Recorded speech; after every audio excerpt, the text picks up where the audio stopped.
सबों को स्वाधीनता दिवस की हार्दिक बधाइयाँ, शुभकामनाएँ। आज जैसा कि वर्ल्ड एनवायरमेंटल एजुकेशन डे है, तो हमारे एएनएम हॉस्टल में हमने अमृत वाटिका का निर्माण फारबिसगंज में अमृत समिति के तहत करवाया था। नीलम जी की बहुत प्रेरणा रही और आज अमृत वाटिका का रूप आप जो इस तरह का देख रहे हैं, वह नीलम जी और साथ में प्रभा जी की मेहनत का ही परिणाम है। बच्चों ने इतनी मेहनत की है, तो अमृत गीत से पहले कुछ उनकी रंगोली मैं आपको दिखाना चाहूँगी कि किस तरह उन्होंने बिल्कुल इको फ्रेंडली तरीके से रंगोलियों का निर्माण करके और सजावट परियों से करके दिवस को सफल बनाया है।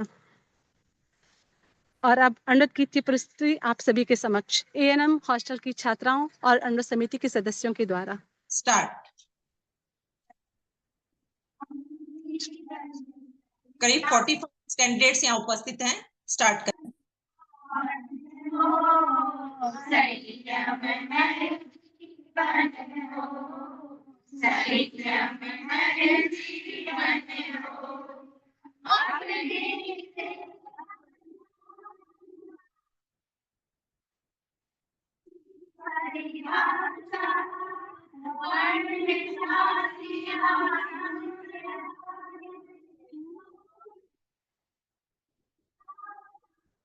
वॉइस सुनाई नहीं दे रही है नीलम जी, वॉइस सुनाई नहीं दे रही है।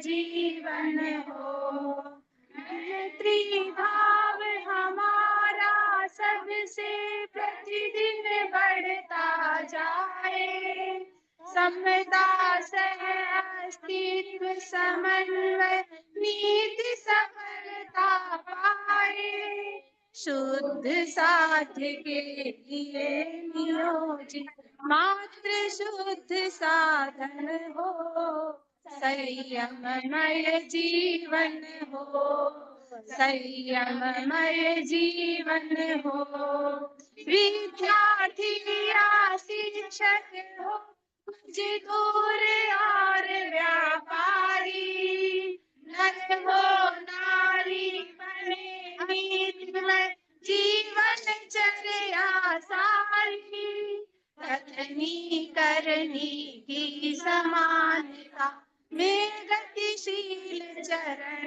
हो, संयममय जीवन हो, संयममय जीवन हो, प्रभु बन करके ही हम प्रभु की पूजा कर सकते हैं, प्रामाणिक बन कर ही संकट सागर तर सकते हैं,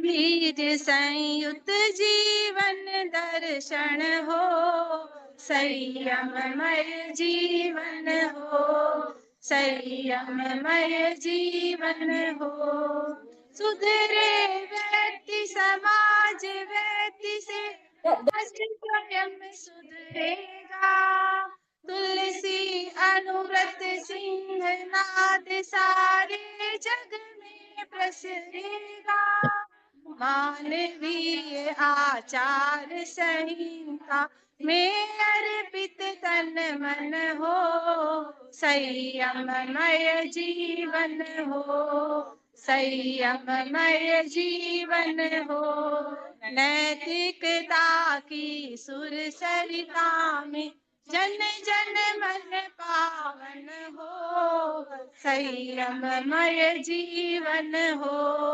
संयममय जीवन हो, संयममय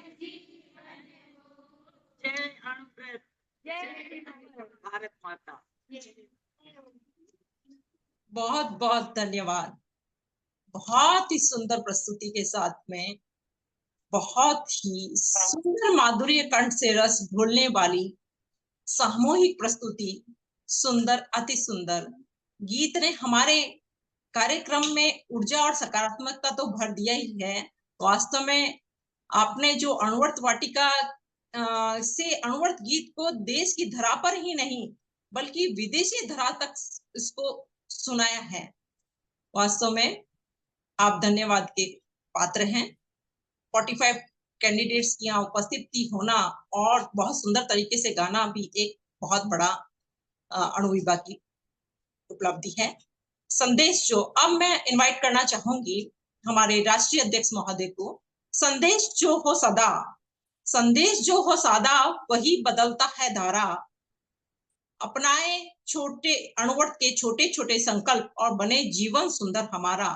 राष्ट्रीय अध्यक्ष महोदय प्रताप जी दुगड़ से निवेदन कि स्वागत उद्बोधन के लिए अणु विभाग का प्रकल्प पर्यावरण जागरूकता अभियान की गतिविधियों पर प्रकाश डालें और लघु संकल्पों का वाचन कर हम सभी को संकल्पित करवाएं। मेरा निवेदन राष्ट्रीय अध्यक्ष महोदय प्रताप जी दुगड़ से।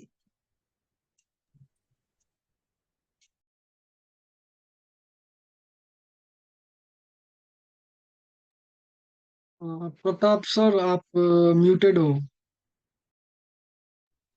Right, thank you. Am I audible? Yes sir, you are audible sir. Thank you. अणुवर्त अनुशास्ता अणुवर्त आंदोलन प्रवर्तक आचार्य श्री तुलसी की स्मृति को वंदन। द्वितीय अणुवर्त अनुशास्ता आचार्य महाप्रज्ञ जी की चरणों में सब भक्ति भरा वंदन। वर्तमान अनुशास्ता अणुवर्त अनुशास्ता आचार्य श्री महाशर्मन जी के चरणों में भाव भरा वंदन। इस पर्यावरण जागरूकता सर्वेक्षण अभियान वर्ल्ड एनवायरमेंट एजुकेशन डे के इस वेबिनार में उपस्थित हमारे मुख्य अतिथि डॉक्टर लक्ष्मण सिंह राठौर, मुख्य प्रधान वक्ता के हिसाब से श्री नरेंद्र एन भोजक, श्री निवेश जी दुग्गड़, अणुवर्त विश्व भारती के पर्यावरण पर्यवेक्षक भाई श्री विनोद जी कोठारी एवं उपाध्यक्ष, हमारे पर्यावरण जागरूकता अभियान के संयोजिका डॉक्टर नीलम जी जैन और उपस्थित राज्य प्रभारी गण और समस्त अणुवर्त प्रेमी भाइयों बहनों, सभी का सादर अभिवादन, स्वागत। बंधुओं, ये एक ऐसा प्रकल्प है जिसने न केवल अणुवर्त विश्व भारती सोसाइटी के माध्यम से अपनी एक विशेष छाप छोड़ी है, परंतु अनेक लोगों के दिलों में अपनी एक विशेष जगह बना चुकी है। आज के दिन हमारे जो अणुवर्त आचार संहिता है उसका 11वां नियम, मैं पर्यावरण की समस्या के प्रति जागरूक रहूंगा, हरे बड़े वृक्ष नहीं काटूंगा, पानी बिजली आदि का अपव्यय नहीं करूंगा। मैं इस 11वें नियम के कुछ छोटे छोटे लघु व्रत जो हैं वह मैं आपके सामने प्रस्तुत करूंगा। मेरा आप सबसे नम्र निवेदन है कि आप सब इसे आत्मसात करने का प्रयास करेंगे। मैं पॉलीथीन की थैलियों के उपयोग से यथासंभव बचने का प्रयास करूंगा। मैं पेड़ नहीं काटूंगा, न किसी से कटवाऊंगा। कहीं पेड़ काटे जा रहे हो तो उन्हें न काटने हेतु समझाने का प्रयास करूंगा। मैं स्नान, ब्रश और शेविंग आदि करते समय पानी के उपयोग को कम से कम करने की कोशिश करूंगा। हफ्ते में 3 दिन से अधिक शावर बाथ नहीं करूंगा और बाथ टब्स के उपयोग से बचूंगा। कागज या कागज से बनी वस्तुओं का अपव्यय नहीं करूंगा। उनके उपयोग में संयम रखूंगा। जहां रुमाल, तौलिया, कपड़ा आदि का उपयोग हो सके वहां टिश्यू पेपर का उपयोग नहीं करूंगा। सिंगल यूज प्लास्टिक का उपयोग करने से संभवतया बचूंगा। रिसाइकिल और रीयूज किए हुए सामान को प्राथमिकता दूंगा। पर्यावरण संरक्षण अभियानों को समर्थन दूंगा और इस मुद्दे पर लोगों को जागरूक करूंगा। मैं अपनी शारीरिक क्षमता के अनुसार कम दूरी के वाहन का उपयोग नहीं करूंगा, भोजन की बर्बादी नहीं करूंगा, अन्यत्र भी रोकने का प्रयास करूंगा। मैं लाइट, पंखा, कूलर, एसी आदि व अन्य बिजली उपकरणों का अनावश्यक उपयोग नहीं करूंगा। मैं प्रतिदिन 1 या 2 घंटा, जैसे रात में सोने से पहले 1 घंटा, भोजन करते समय, सुबह उठने के 1 घंटा बाद तक आदि जागृत अवस्था में मोबाइल फोन, लैपटॉप, टैबलेट आदि इलेक्ट्रॉनिक गैजेट्स का उपयोग नहीं करूंगा। पेट्रोल, डीजल, गैस आदि ईंधन के अनावश्यक उपयोग से बचने के प्रति जागरूक रहूंगा। मैं आशा करता हूं कि आप सब इन छोटे छोटे नियमों में यथासंभव इन नियमों को यथासंभव अपनाकर अपने जीवन को सार्थक बनाने का प्रयास करेंगे। अणुवत विश्व भारती सोसाइटी, जिसने अपनी जीवन यात्रा के अणुवत आंदोलन के रूप में 75 वर्ष की यात्रा संपूर्ण कर ली। गत वर्ष हमने अणुवत अमृत महोत्सव के रूप में इसे मनाया। अणुवत अनुशासनता की असीम कृपा और वरद हस्त हमारे इस संस्थान को प्राप्त है। हमारे लगभग 45 से 50 प्रकल्प हैं, जिसमें से कुछ मुख्य हमारे जो प्रकल्प और स्थायी प्रकल्प हैं, उसमें पर्यावरण जागरूकता अभियान एक महत्वपूर्ण प्रकल्प के रूप में माना जाता है। यह हमारे लिए परम सौभाग्य का विषय है कि आदरणीय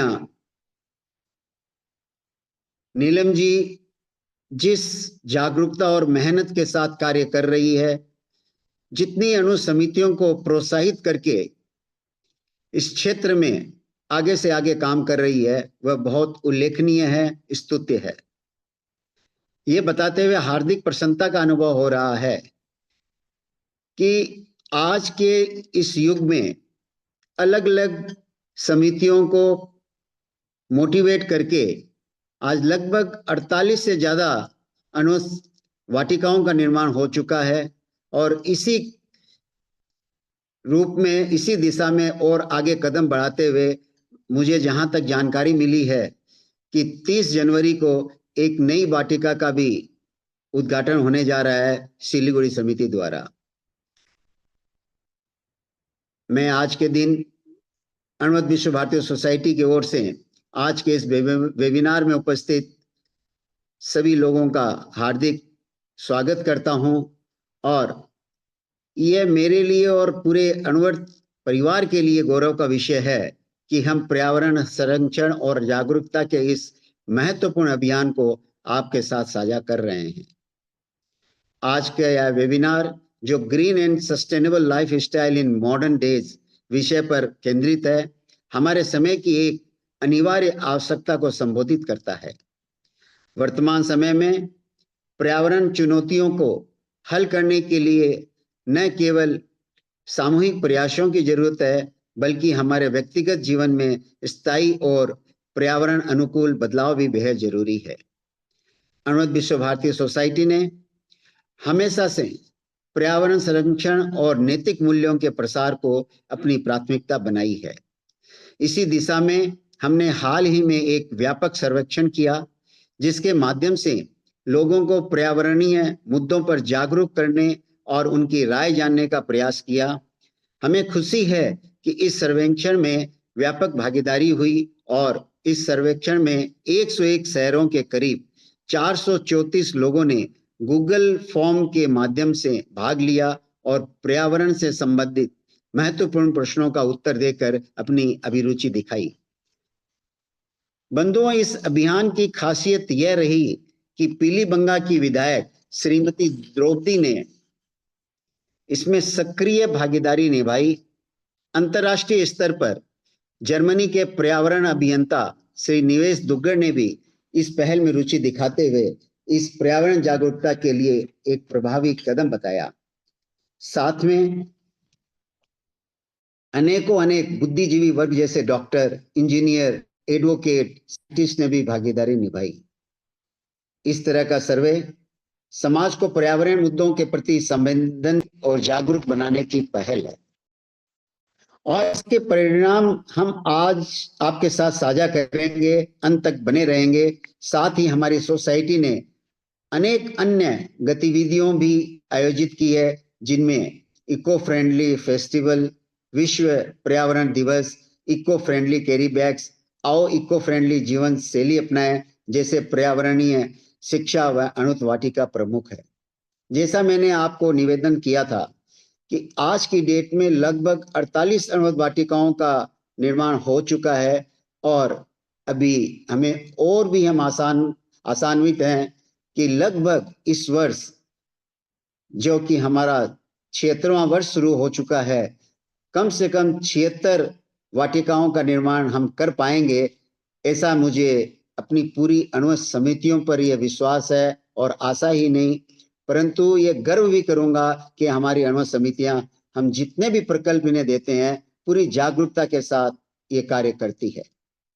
इन प्रयासों का उद्देश्य न केवल पर्यावरण की रक्षा करना है, बल्कि समाज में एक सकारात्मक और जागरूक दृष्टिकोण विकसित करना है।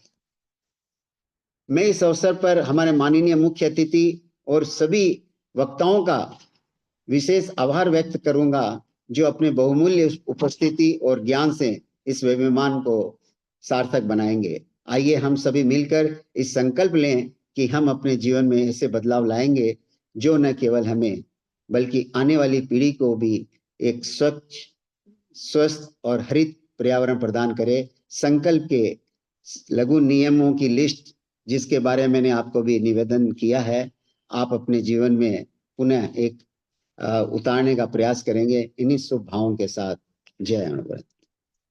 बहुत बहुत धन्यवाद प्रताप जी, अणु विभाग अध्यक्ष महोदय जी, प्रताप जी का आभार। आपने अणु विभाग की गतिविधियों और संकल्पों की महत्ता पर प्रकाश डाला और वो बहुत ही प्रेरणादायक रहा है और आपके उद्गार से निश्चित ही हमारे विचारों में बल मिलेगा। और मैं एक वीडियो के माध्यम से मैम वीडियो स्टार्ट करें।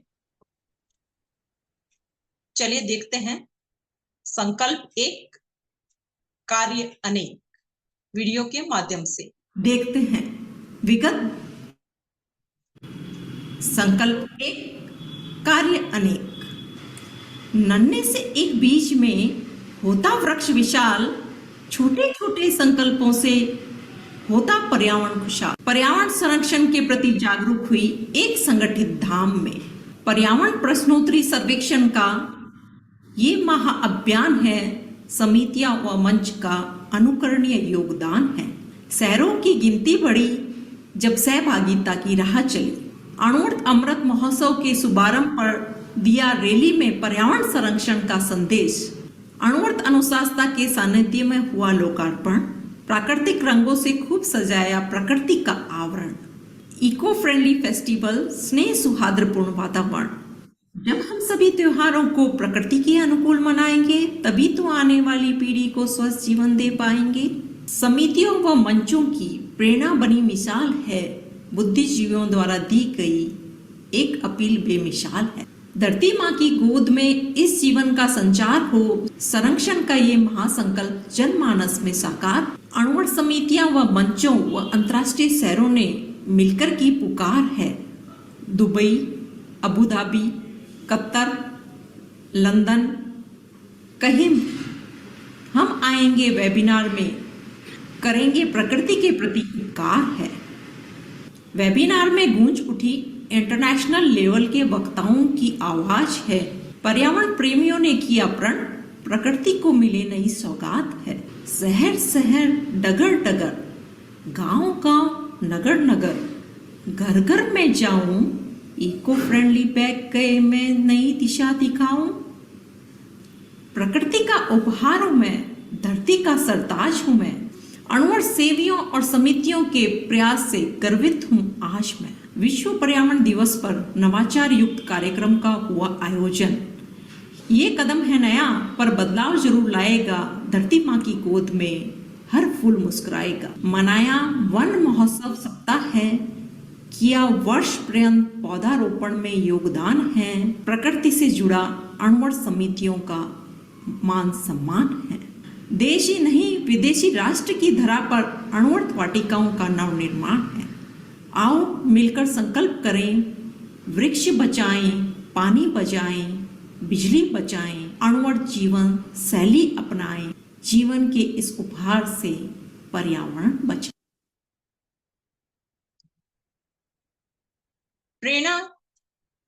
प्रेरणा जो मन को अंकुरित हो जाए, मन में अंकुरित हो जाए। प्रेरणा जो मन में अंकुरित हो जाए, जीवन का नया पथ खोलने लग जाए। जो समझे बदलते मौसम की चाल, जो समझे बदलते मौसम की चाल, उनके अनुभव का आलोक पाकर हम होंगे सरोबार। हमारे बीच आदरणीय मुख्य अतिथि डॉक्टर लक्ष्मण सिंह जी राठौड़, जो कि मारवाड़ रत्न अवार्डी हैं, जिन्हें वेदर मैन के नाम से भी जाना जाता है। आप जैसे विद्वान का इस अंतर्राष्ट्रीय वेबिनार में जुड़ना और वह हमें मार्गदर्शित करना अणु विभाग के लिए एक उपलब्धि से क्या कम है।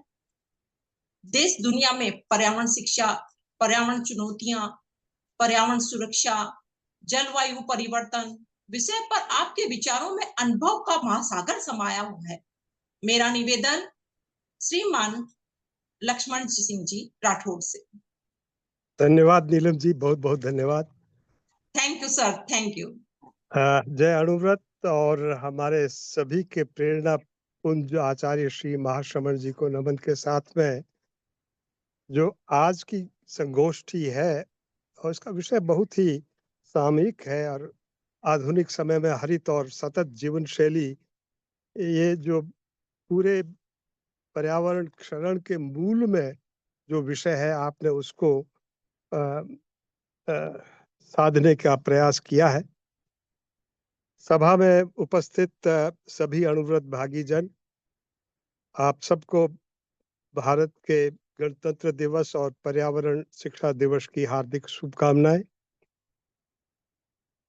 मैं आप सबको एवं सभा में उपस्थित राष्ट्रीय अध्यक्ष जी, जिनका अभी प्रेरक उद्बोधन हमने सुना, श्री प्रताप सिंह जी दुग्गड़, नरेंद्र जी भोजक, जिनसे अभी हम बहुत ज्ञान प्राप्त करेंगे, जो निदेशक हैं BIRC के, अविनाश जी नाहर, निवृत्तमान अध्यक्ष अणु विभाग, संजय जैन जी पूर्व अध्यक्ष अणु विभाग, भाई विनोद जी कोठारी अध्यक्ष एवं जो पर्यावरण प्रभार जिनके पास है, निवेश जी दुग्गड़, जैसा कि अभी प्रताप जी ने बताया कि ये जर्मनी से हमारे साथ जुड़ेंगे और पर्यावरण अभियंता है वहां पर, और हमारे सूत्रधार मनोज जी और नीलम जी, आप सबका मैं पुनः एक बार स्वागत करता हूं। बच्चियों ने बहुत सुंदर प्रस्तुति दी और मैं भाव विभोर हुआ, और दो बातें जो है मुझे बहुत हृदय को छुई, जिसमें कहा कि एक तो संयम की बात की, संयम के साथ में संसाधनों का उपयोग करें, और दूसरा कथनी और करनी में जो अंतर है उसको पाटने के प्रयास, और इस क्रम में जो अणु विभाग और अणुव्रत वाटिकाओं और अनेकों अनेक कार्यक्रमों के माध्यम से जिस प्रकार कर रही है, मेरा साधुवाद एवं बहुत बहुत बधाई। विषय बहुत गंभीर है, हम और आप इस पर सभी जागरूक हैं। हम आप भी नहीं, बल्कि मैं कहूँगा कि कोई भी व्यक्ति हो, चाहे छोटा हो, बड़ा हो, गंवार हो, पढ़ा हो, अनपढ़ हो, सबको ये जो क्षरण हो रहा है पर्यावरण में और जलवायु परिवर्तन, और इन सबसे वो प्रभावित तो होते ही है, इसी कारण वो जागरूक भी है। लेकिन कथनी और करनी का अंतर, और जो अभी हमें अध्यक्ष महोदय ने बताया कि हमें क्या व्रत लेने चाहिए, इसके बारे में अगर हम उस बारे में गौर से अनुपालन करेंगे तो मैं समझता हूँ कि हम इस धरती को बचाने में बहुत कुछ अच्छा कार्य कर पाएंगे। मैं अगले 10-12 मिनट में 4-5 बिंदुओं पर बात करना चाहूंगा। पहला तो पर्यावरण क्षरण, फिर इसके फलस्वरूप क्या परिवर्तन हो रहे हैं और उसके कारण क्या है और प्रभाव क्या है, और अंत में इस क्षरण की रोकथाम के लिए क्या प्रयास किए जा रहे हैं, क्या वो काफी है, और नाकाफी है तो क्या करना चाहिए, इस पर संक्षेप में बातचीत करना चाहूंगा। पर्यावरण क्षरण, जैसा कि आप जानते हैं कि पर्यावरण में जो भी हानिकारक बदलाव है वो एक बहुत बड़ा कारक है कि हमारे प्राकृतिक संसाधन जो है उनका उससे विलोप होता है, प्राकृतिक संसाधन नष्ट होते हैं। अब इसलिए जितना भी हमारा प्राकृतिक संसाधनों से जुड़ा हुआ चक्र है, जिसको कि आप पारिस्थितिक तंत्र और जैव विविधता के रूप में जानते हैं, उस पर बहुत बड़ा हमला हो रहा है। वो नष्टता के कगार पर है। कई प्रजातियां विलुप्त हो गई है और कई विलुप्त होने के कगार पर है। और अगर ये जीवन चक्र जिसमें कि फ्लोरा और फौना दोनों है, तो अगर उसमें कहीं बड़ी गड़बड़ होती है, बड़ी गड़बड़ तो दूर, मैं समझता हूँ छोटी भी गड़बड़ होती है, तो मानव जीवन पर खतरा अवश्यंभावी है। हम अब देख रहे हैं कि इस दौर में स्वास्थ्य बहुत बड़ी चुनौती हमारे सामने उभर के आई है। और स्वास्थ्य, चाहे वो रीनल डिजीजेज हो, हार्ट डिजीज हो, जीआई ट्रैक की बीमारियां हो, चर्म रोग हो, अनेकों श्वास प्रणाली के रोग हो, सभी रोग जो हो रहे हैं उसके मूल, उसकी वृद्धि जो हुई है उसके मूल में यही विषय है। और अगर इसका कारण देखें तो सबसे बड़ा कारण प्रदूषण है। और प्रदूषण, हम जानते हैं कि हमारी जो जीवन शैली है, हमारी आधुनिक जीवन शैली की जो आवश्यकताएं हैं, उसके कारण जो उद्योग लगते हैं, उसके कारण जो ऊर्जा की आवश्यकता होती है, उसके कारण जो यातायात संबंधी हम ऊर्जा खर्च करते हैं, घरों में ऊर्जा खर्च करते हैं, बल्कि हमारी संपूर्ण जीवन शैली उसका एक बहुत बड़ा कारण है। इसलिए अगर कारण हम हैं तो निवारण भी हम ही है। हमें इस पर बहुत गंभीरता से सोचना चाहिए। और क्योंकि आज के वेबिनार का एक लक्ष्य जो है सतत जीवन शैली, हरित और सतत जीवन शैली रखा है। और हरित जीवन शैली की जब बात करते हैं तो हमारी जो वन संपदा है वो इसके मूल में आती है। मैं समझता हूं कि जो ये अणु प्रयास हो रहे हैं, अणु वाटिकाएं लग रही है, अणु विभाग जो भी कार्यक्रम कर रहे हैं, और अनेकों अनेक और भी संस्थाएं जो कार्य कर रही है, और जो भारत सरकार, राज्य सरकार और सामाजिक संस्थान मिलके कर रहे हैं, उसके कुछ सकारात्मक रिजल्ट्स गत कुछ वर्षों में देखने को मिले हैं। और इसके कारण कुछ क्षेत्रों में हमारी वन संपदाओं की तीव्रता में वृद्धि हुई है, बड़ी अच्छी बात है। इसके कारण जो हम कार्बन डाइऑक्साइड है, जो कि एक बहुत बड़ा ग्रीन हाउस गैस है और जिसके कारण ग्लोबल वार्मिंग होता है, उसका हम अवशोषण कर पा रहे हैं, लेकिन ये नाकाफी है और बहुत कुछ करना होगा, क्योंकि हम जनसंख्या वृद्धि के दौर पे हैं। जिस तरह से जनसंख्या का विस्फोट हो रहा है, हमारी बाकी आवश्यकताएं, जिसमें कि हमारे रहने, पीने, खाने, आवासीय संसाधनों इत्यादि, ये सारी चीजें जो है, ये इस जलवायु परिवर्तन के चक्र को गति देता है। और अगर आप बात करें, आप सब तो ज्ञाता है, आपको पता ही है कि जो ग्लोबल वार्मिंग हो रहा है, तापमान में जिस प्रकार परिवर्तन हो रहा है, प्रत्येक वर्ष तापमान गत वर्ष के अपने रिकॉर्ड को न केवल छूता है, तोड़ता है। वर्ष 2024 जो है अब तक का सबसे गर्म वर्ष रहा है। और मैं आपको, सभी सुधीजनों को बताना चाहूंगा कि दो बातें। एक तो तापमान में वृद्धि तो लगभग 1901 शताब्दी की अगर देखें तो करीब 1 डिग्री तापमान बढ़ गया, उससे अधिक हो गया अब तो। लेकिन एक विशेष बात कि रात और दिन के तापमान में जो वृद्धि हुई है, उसमें अंतर है। रात के तापमान में वृद्धि अधिक है। और वर्ष 2024 की भी बात करें तो ये रात का तापमान, मैं समझता हूँ, सामान्य से 0.65 बढ़ा है और दिन का तापमान जिसका कि सूचक अधिकतम तापमान मैक्सिमम टेम्परेचर होता है वो करीब 0.2 बढ़ा है। तात्पर्य ये है कि जल तापमान में बढ़ना एक विषय होता है और तापमान में बढ़ने के साथ में जिस प्रकार के उतार चढ़ाव हमें देखने को मिलते हैं उसके कारण आपकी कृषि प्रभावित होते हैं, आपका स्वास्थ्य प्रभावित होता है, आपका सब कुछ प्रभावित होता है। और जल तो आपके जीवन का आधार है और जल वृष्टि से आता है और वृष्टि जो है अगर आप जलवायु परिवर्तन की बात करें तो जिस प्रकार के वायुमंडल का तापमान बढ़ा है, समुद्र का मंडल का और जियोस्फीयर पूरे का तापमान भूमंडल का बढ़ा है, तो उत्सर्जन जो इवेपर ट्रांसपिरेशन की दर है उसमें भी वृद्धि हुई है। तो वाष्प जो वायुमंडल में उपलब्ध है उसकी तो संख्या बढ़ी है और वाष्प अगर वायुमंडल में है तो नीचे वृष्टि के रूप में आएगा ही।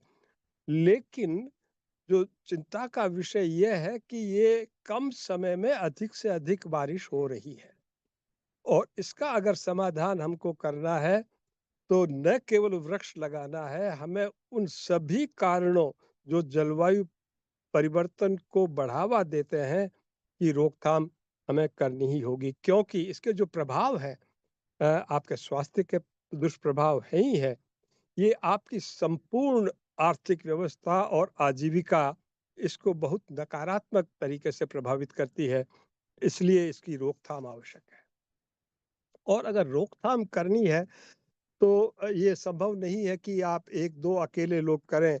इसका एक वैश्विक ढांचा है, इसका राष्ट्रीय ढांचा है, इसका प्रादेशिक और राजकीय ढांचा है और इसका सामाजिक और सबसे बड़ी बात है इसके मूल में बिंदु जो है, मूल बिंदु व्यक्ति है, आप और हम स्वयं है। तो अभी माननीय अध्यक्ष महोदय जी ने जो आपसे व्रत दिलाए हैं, हमें न केवल अपने ये व्रत लेने हैं, मैं अणु विभाग के कार्यक्रमों और सभी भागीदारों सज्जनों को, देवियों को कहना चाहूँगा कि ये व्रत आप जो भी आपके संपर्क में आए, जब भी आपके संपर्क में आए, उनसे उनको ये प्रेरित करें और व्रत दिलाएं। इसमें कोई जाति का नहीं, धर्म का नहीं, ये मानव जाति और न केवल मानव जाति एक सृष्टि के संरक्षण का विषय है। इसलिए ये आवश्यक है। जो वैश्विक तरीके पे अगर आप देखें तो एक जलवायु परिवर्तन और पर्यावरण संरक्षण पर उसके बड़े अच्छे प्रयास हैं और एक United Nations framework of climate change convention UNFCCC एक संस्था है जिसके कि सभी राष्ट्रीय अध्यक्ष होते हैं, वो नीति निर्धारण करते हैं। ये जो पेरिस एग्रीमेंट, क्योटो प्रोटोकॉल, ये सब उसके तहत होते हैं और ये जो विज्ञान का विषय है इसको समझने का विज्ञान जो आधार है उसको समझने के लिए एक inter governmental panel on climate change है, IPCC। वो सभी देश मिलकर के अपने अपने देश में शोध करते हुए ये जानने का प्रयत्न करते हैं कि हम जलवायु परिवर्तन के दिशा में किस तरफ बढ़ रहे हैं और किस तेजी से बढ़ रहे हैं। एक और यूनाइटेड नेशंस का संगठन है, inter governmental board on climate services, IBCS। इसका 2013 में गठन हुआ था और गठन के समय मुझे भारत सरकार ने वहाँ नामित किया था और उन्होंने मुझे उपाध्यक्ष के रूप में चुना और अगले 4 वर्ष के सत्र के लिए मैं इसका अध्यक्ष भी रहा और इसके माध्यम से हम एक global framework for climate services की स्थापना कर रहे हैं और भारत में भी एक national framework for climate services ये कर रहे हैं। तो जो जलवायु परिवर्तन हो रहा है उसे लड़ना भी हमें पड़ेगा और दोनों ही बातें कि हमें उसका क्षरण रोकना है, संरक्षण करना है और इसको लड़ना है।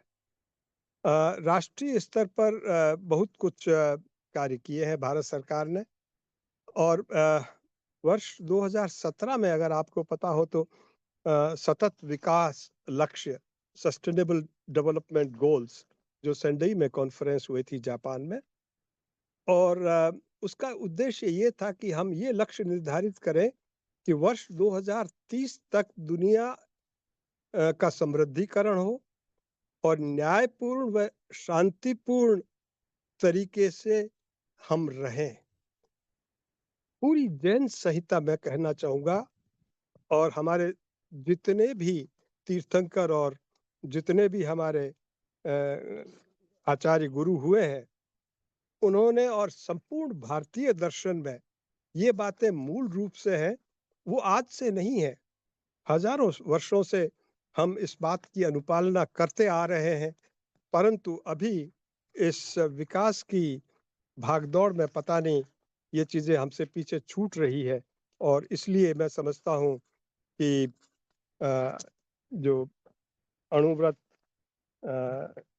के प्रयास हैं और जो सतत विकास के लक्ष्य हैं, जिसमें कि गरीबी कम हो, भूखमरी ना हो, उसको समाप्त किया जाए, आपका स्वास्थ्य अच्छा हो, गुणवत्ता की शिक्षा मिले, लैंगिक समानता हो, स्वच्छ जल उपलब्ध हो, स्वच्छ ऊर्जा मिले, पर्यावरण का जो विकास हो, बिल्कुल विकास तो चूंकि आपको करना है, लेकिन विकास पर्यावरण परोक्ष हो। और इसके लिए चूंकि ऊर्जा बहुत बड़ा एक सूचक है आपके पर्यावरण के क्षरण का, तो जो हरित ऊर्जा उत्पादन है वो हमारे बहुत बड़े लक्ष्य है, वैश्विक लक्ष्य भी है।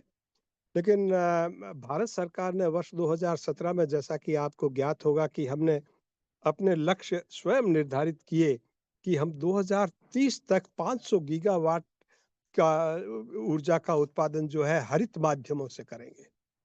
और मुझे आपसे बताते हुए बहुत हर्ष हो रहा है कि 2017 से लेकर के अब तक 2024 तक हम इस लक्ष्य के अर्ध स्तर पर आ चुके हैं, करीब 250 के से थोड़ा कम है शायद।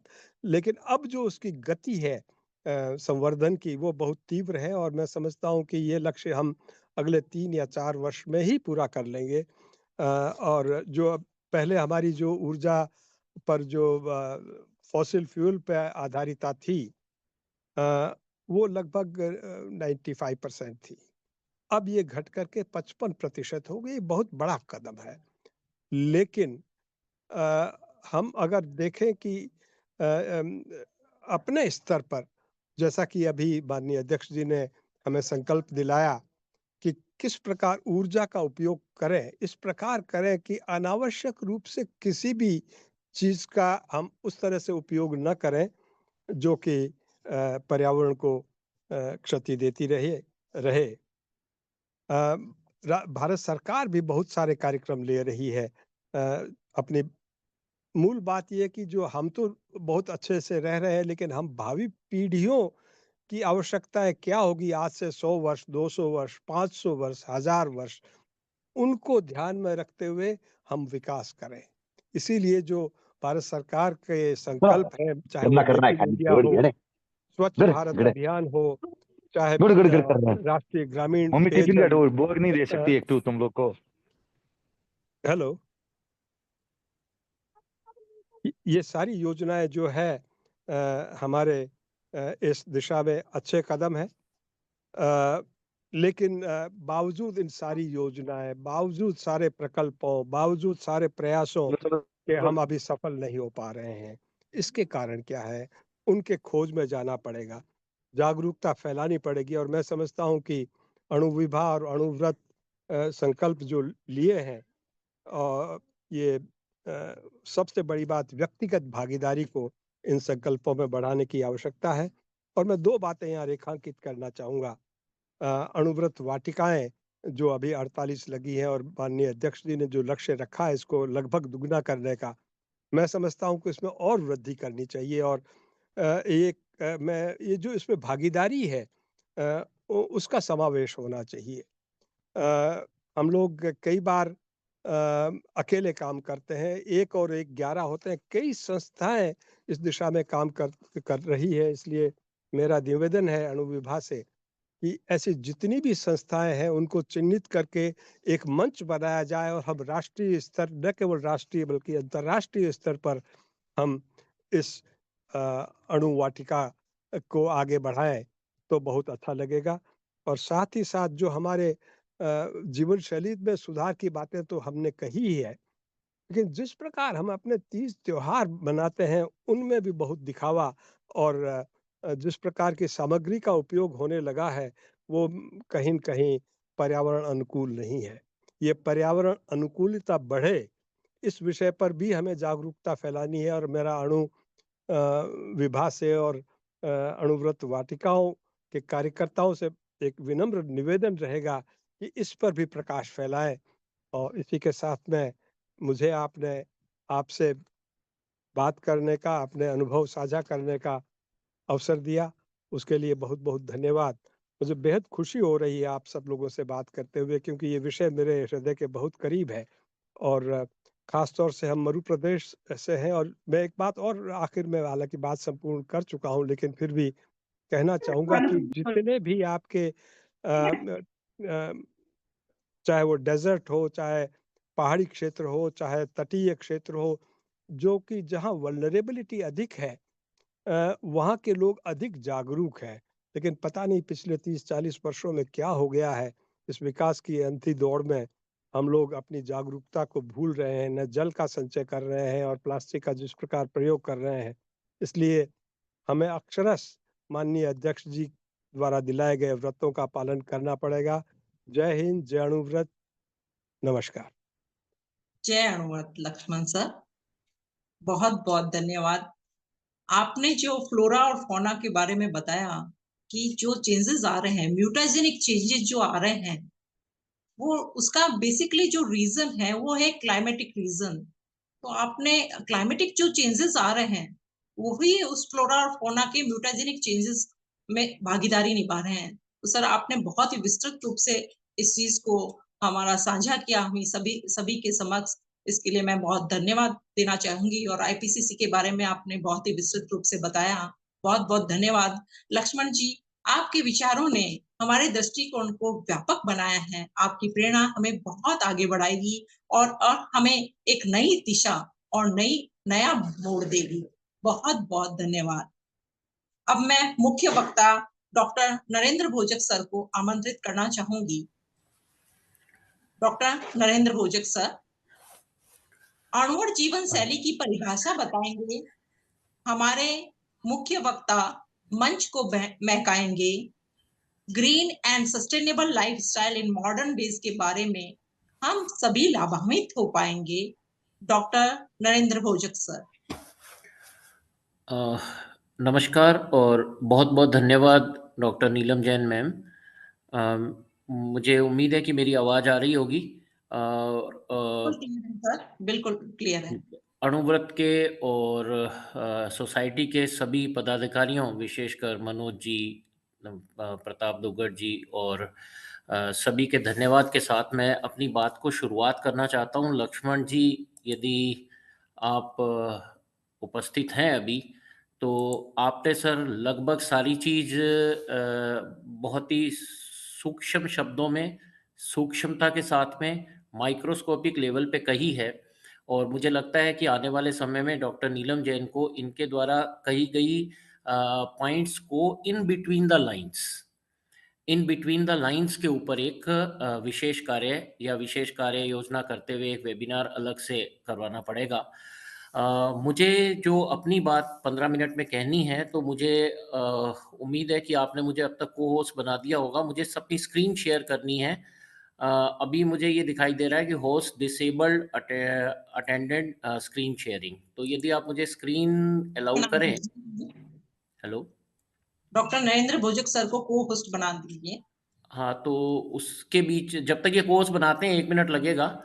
मैं उस समय का उपयोग कर लेता हूँ और मैं क्योंकि ग्रीन एंड सस्टेनेबल लाइफ के बारे में बात करना चाह रहा हूँ, तो मैं विशेष धन्यवाद किसी कारण से देना चाहता हूँ। विकास सुराना जी, निवेश दुग्गड़ जी, शूटिंग स्टार मनीष जी, सुशील कुमार जी,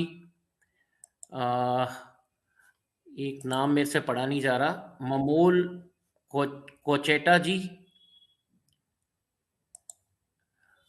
राजेश बेनगरी जी, ज्योति के बेगानी जी, शायद नेपाल से हैं आप, सुशील जी और बाबुल यादव जी, शांतिलाल जी और नीलम जैन जी हैं ही। इसका रीज़न ये है कि हम जिन वेबिनार्स का आयोजन करते हैं, नीलम जी ने शुरू में ये बोला था कि आप हो सके तो अपना वीडियो ऑन कर लें। तो मैम ये वो लोग हैं जो लगातार जिनका वीडियो ऑन था, और 1-2 लोग कमेंट्स में भी मैं देख रहा था लगातार बात कर रहे थे। निवेश जी तो बहुत एक्टिवली पार्टिसिपेट कर रहे हैं और उनके चेहरे और हाव-भाव से लग रहा है कि वो आपके रियल में वो एनवायरमेंटल इंजीनियर हैं। मैं पर्सनली उन्हें नहीं जानता हूँ, लेकिन फिर भी उनका विशेष धन्यवाद। तो मैं शेयर करने की कोशिश कर रहा हूँ। आप देखिएगा यदि शेयर हो जाए। ये शेयर पे आ रहा है क्या? हाँ, बिल्कुल क्लियर दिखाई दे रहा है सर। थोड़ा-सा आप इसको बुलेट फॉर्म में बड़ा कर लीजिए। हाँ, वो मैं कोशिश करता हूँ। और एक चीज़ मैं आपको बता दूँ, मैं 15 मिनट अपने अब से काउंट करूँगा। जब मेरे 12 मिनट हो जाएँ तो आप मुझे बीच में बोल के बता दीजिएगा। और ये दूसरी चीज़ कि अगर कहीं ये चलना बंद हो जाए तो भी आप बोल के बता दीजिएगा, क्योंकि मेरे पास अभी दूसरा लैपटॉप काम नहीं कर रहा है, तो शायद मैं नहीं देख पाऊँगा। ओके। ये बड़े स्क्रीन पे आ गया होगा। बिल्कुल जैस क्लियर दिखाई दे रहा है जैसा सर। कि अगर कहीं रुक जाए, कई बार रुक जाता है ऑनलाइन सिस्टम में, तो आप एक बार देख लीजिएगा। ऑडियंस की सुविधा के लिए ना मैंने इसको 3 पार्ट्स में डिवाइड किया है, इस प्रेज़ेंटेशन को। मैं ज़्यादातर टाइम लगभग 7-8 मिनट के लिए आपके जो लाइफ़स्टाइल, ग्रीन लाइफ़स्टाइल है, उसी के बारे में बात करूँगा, और 1-2 मिनट हो सका तो फ्यूचर वर्क के बारे में बात करूँगा। जितने भी ऑडियंस इसको देख रहे हैं, क्या आप इस फ़ोटोग्राफ को देख पा रहे हैं? नीलम जी आप बता दीजिएगा, इसको दिख रहा है आपको? बिल्कुल क्लियर दिख रहा है सर। ठीक है, ये एक मॉडर्न आर्ट सा लग रहा होगा आपको, लेकिन मैं इसको थोड़ा ज़ूम करता हूँ। अब देखिए आपको मॉडर्न आर्ट का एक फ्लोरिस्टिक पार्ट लग रहा होगा, दिख रहा है? बिल बिल्कुल क्लियर है सर। ठीक है, अब आपको और कुछ जो मैं कहना चाह रहा हूँ दिख गया होगा? बिल्कुल, बहुत सारी बॉटल्स दिखाई दे रही हैं। ठीक है, अब ये बॉटल्स कहाँ हैं ये भी दिख रहा होगा? बिल्कुल क्लियर है सर। अब आप बॉटल से आपको पता चल गया होगा, और वो बॉटल्स कहाँ पहुँच जाती है पता चल गया होगा। जो थीम आपने चुनी है, इसके लिए मैंने ये 5 स्लाइड्स ली थी, ठीक है? अब इन फाइन। स्लाइड्स को मैं अभी सभी ऑडियंस के सामने इस क्वेश्चन की फॉर्म में रखता हूँ, व्हिच इज़ मोस्ट हैज़ार्डस? हमने एक फ़ोटोग्राफ ए की फॉर्म में बनाया है दशानन का। दशानन आपको मालूम है, ये प्लास्टिक का बना हुआ है इसके अंदर।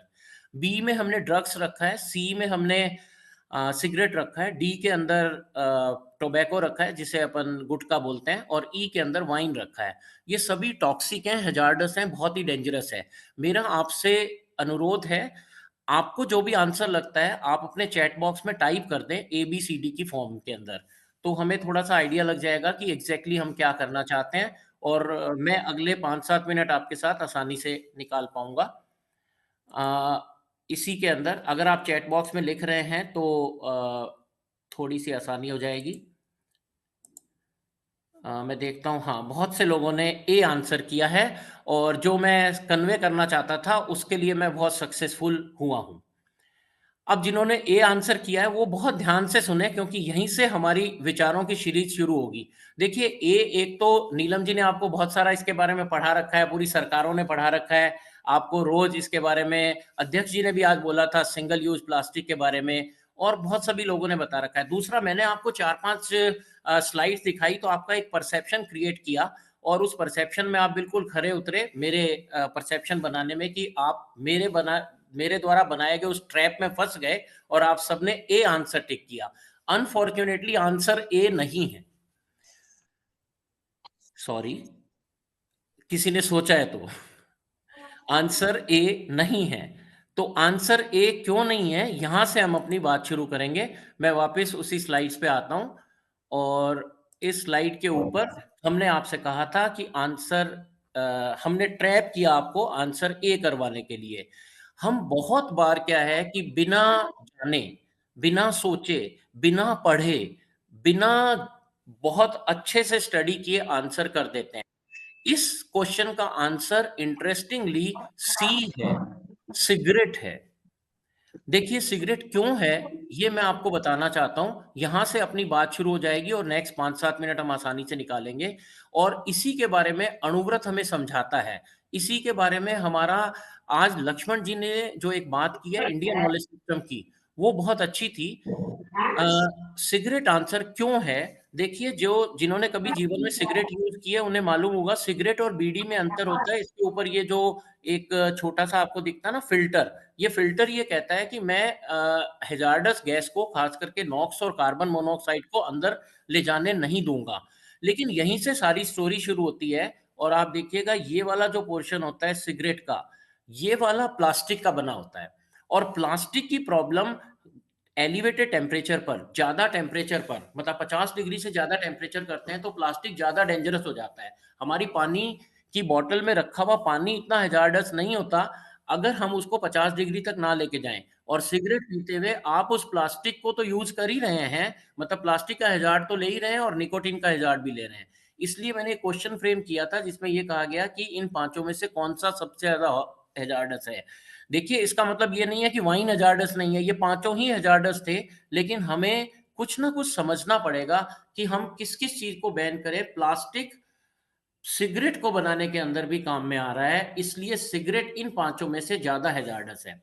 लक्ष्मण जी यदि उपस्थित हैं, तो सर हमने आपकी बात को ध्यान से सुना था और शायद हमारा आपके साथ में एक सिंक्रोनाइज़ मेंटल लेवल पे अलग हो गया था, तो मैं दूसरा क्वेश्चन अब ऑडियंस के सामने रख रहा हूँ। देखिए, मैंने आपके सामने 5 फ्रूट्स रखे हैं। इसको हम बोलते हैं इंडियन नॉलेज सिस्टम की लर्निंग। एक है हमारा ड्रैगन फ्रूट, आपने सुना होगा, अभी कोविड के टाइम इसे बहुत खाया गया था। ये है रामफल, ये है रामफल। बहुत सी जगह पर ये मिलता है।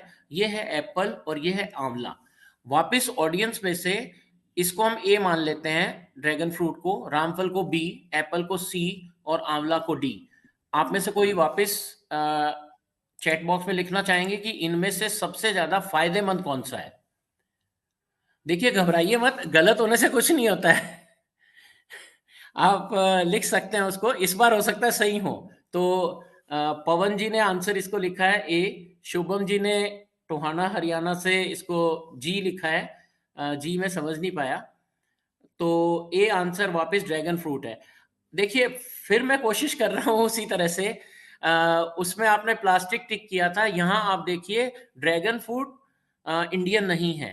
बहुत समय तक तो यहाँ होता ही नहीं था। बताया जाता है बहुत अच्छा है, सब सही है, लेकिन इस क्वेश्चन के अंदर आंसर इसका किसी और ने टिक किया है। सी बताया है विजय जी ने। देखिए, वापिस सी नहीं है एप्पल होते हुए, इसका आंसर आंवला है। आंवला इसका आंसर है। Which of the following is best for health? देखिए, इन तीनों की क्वालिटीज मिला लें, रामफल, एप्पल और ड्रैगन फ्रूट, तो भी आंवला इन सबसे भारी पड़ता है। और हमारे इंडियन नॉलेज सिस्टम में मुझे तो ध्यान है कि मेरे पड़ोस में एक आंटी रहते थे, जैन आंटी रहते थे, उसके ऊपर मैं काम कर बताऊंगा बाद में आपको। उन्होंने हमें आंवले की कम से कम 30-35 आइटम, आंवले को खाने के 30-35 तरीके बताए थे। और शायद यही रीज़न रहा होगा कि हमारे इंडियन नॉलेज सिस्टम के अंदर आंवला को विभिन्न प्रकार से खाया जाता था। जब हम सस्टेनेबल लाइफ़स्टाइल की बात कर रहे हैं ना, तो नीलम जी मैं यहाँ पे बहुत एम्फसाइज़ करते हुए कहता हूँ कि अ, हम चाहे और कुछ करें या नहीं करें, हमें आचार्य तुलसी जी से, पूरे जैन समाज से, हम लोग भी जैन समाज का एक पार्टी हैं, हमें एक चीज़ तो आज ही, और अध्यक्ष जी यदि अभी जुड़े हुए हैं, शायद मनोज जी भी जुड़े हुए होंगे, तो इस चीज़ को तो आप अच्छी तरह से कर लीजिए कि शाम को सूर्यास्त के बाद खाना नहीं खाना है। मैं आपको मेरे परिवार के एग्ज़ाम्पल दे सकता हूँ, बहुत ही असाध्य बीमारियों को दूर करने का ये एक रामबाण उपाय माना जाता है और आंवला तो है ही। 6 बजे के बाद, मतलब ऐसा नहीं है कि कभी नहीं खाएँ, खा सकते हैं आप, दिन तय कर सकते हैं कि कब खाना है, कब नहीं खाना है, लेकिन इसको हम एक माने लाइफ़स्टाइल के अंदर। अब मैं आपसे तीसरा क्वेश्चन आपके सामने रखना चाहता हूँ, which air is most polluted? इनमें से सबसे ज़्यादा पॉल्यूटेड एरिया कौन-सा है? देखिए, ये एवरेस्ट का है, जहाँ पे हमारे सैलानी टूरिस्ट जाते हैं और बहुत सी जगह वहाँ छोड़ कर के आ जाते हैं। ये आईटीओ ब्रिज है दिल्ली का। 25 साल पहले जब मैं दिल्ली यूनिवर्सिटी में पढ़ता था, तब भी ये ऐसा है और आज उससे बदतर ही हो गया है। ये यमुना रिफाइनरीज़ हैं और ये आपकी किचन का प्लेस है। वापस मैं आपसे पूछना चाहता हूँ, आप चाहें तो चैट बॉक्स में टाइप करके लिख सकते हैं, इनमें से सबसे ज़्यादा डेंजरस या सबसे ज़्यादा हैज़ार्डस, सबसे ज़्यादा टॉक्सिक प्लेस कौन-सा है? जस्ट मैं देखना चाहता हूँ क्योंकि ये बहुत इंटरेस्टिंग है और ये सभी के लिए बहुत इम्पोर्टेंट है। अगर आप इसके बारे में जानते हैं तो आपके लिए बहुत अच्छा रहेगा। तो मैं इसका आंसर बताता हूँ सीधा, किसी ने इसका आंसर टाइप नहीं किया है, कोई बात नहीं। देखिए किचन, नीलम जी क्योंकि केमिकल साइंस से डील करती हैं तो उन्हें ध्यान होगा, जब हम एलपीजी सिलेंडर को यूज करते हैं तो एक तरफ से हमारे एटमॉस्फेयर से नाइट्रोजन आती है और एक ऑक्सीजन अवेलेबल होती है, और 800 डिग्री सेल्सियस पर ये मिलकर के नॉक्स बनाते हैं। नॉक्स होती है नाइट्रोजन ऑक्साइड, जिसमें एक N2O भी शामिल है, जिसे लॉफिंग गैस बोलते हैं। वर्ल्ड वार फर्स्ट के अंदर वो केमिकल वेपन के रूप में यूज हुआ था। तो देखिए हम बड़ी बड़ी बातें करते हैं लेकिन हम अपने घर के अंदर ही नॉक्स प्रोड्यूस कर रहे हैं। अगर हम प्रॉपर चिमनी का यूज नहीं कर रहे हैं, यहाँ तक कि हम चूल्हे को बैन कर रहे थे, चूल्हा इतना हैजार्डस नहीं है जितना कि नॉक्स ज्यादा हैजार्डस हो जाती हैं। तो ये सब चीजें हमें लाइफस्टाइल के अंदर सोचना पड़ेगा। अभी हम सॉल्यूशन की बात नहीं कर रहे हैं, हम सिर्फ सोच रहे हैं कि हम गलती कहाँ कर रहे हैं, हम क्या हमारे डेविल को पहचान पा रहे हैं या नहीं पहचान पा रहे हैं, हमारे आक्रांताओं को या आक्रमणकारियों को किस वे में हमारे मस्तिष्क पे, मन पे अटैक कर रहे हैं। नॉक्स से भी अटैक करता है, लॉफिंग गैस से भी अटैक करती है, तो हमारा कोई भी एनेस्थेटिक पार्ट से डेंजरस हो जाता है। एक और क्वेश्चन मैं आपके सामने रखता हूं, which is most hazards, asbestos, mould, radon, fire, electricity, volatile organic carbon और लेड। देखिए रेडॉन रेडियो एक्टिव है, आप में से कुछ इसको आंसर को टिक करेंगे, लेकिन ये आंसर इसका नहीं होगा, क्योंकि मुझे 15 मिनट में पूरा करना है, तो मैं इस क्वेश्चन का आंसर छोड़ रहा हूं। लेकिन ये 6th क्वेश्चन आपके सामने रखना चाहता हूं। आज की डेट में लाइफस्टाइल को कवर करने के लिए, ग्रीन लाइफस्टाइल अपनाने के लिए हमें पिल पॉलिशिंग की रिक्वायरमेंट हो चुकी है।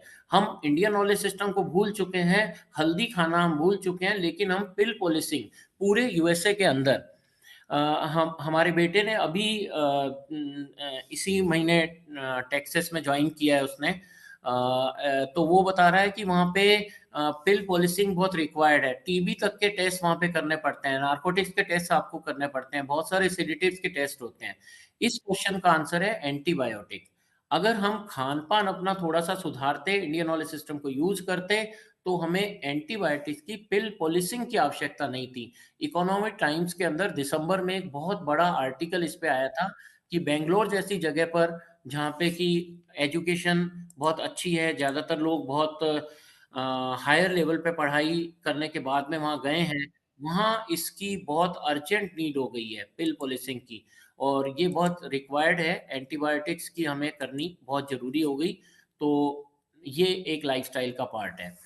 तो आपकी सुविधा के लिए, खास करके जो लोग काम करते हैं, नीलम जी जैसे लोग जो अपने जीवन के बहुत सारा समय समाज को दे रहे हैं, इस देश को दे रहे हैं। 12 मिनट हो चुकी है।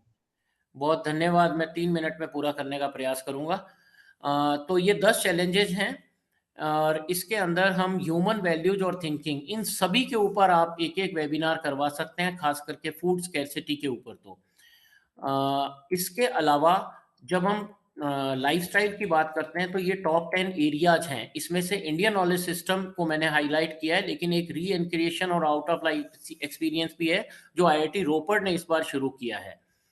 साइंस के अंदर ये टॉप 10 एरियाज हैं, जिसमें हमारा जो लैब है वो 2 पे काम करता है, केमिल्यूमिनेसेंस, और इसके ऊपर काम करते हुए हमने एक 11th फॉर्म को और आइडेंटिफाई किया, जिसमें रिसेंटली हमें, रिसेंटली नहीं मतलब 2 साल पहले, चौथा पेटेंट हमें इसी के ऊपर मिला था।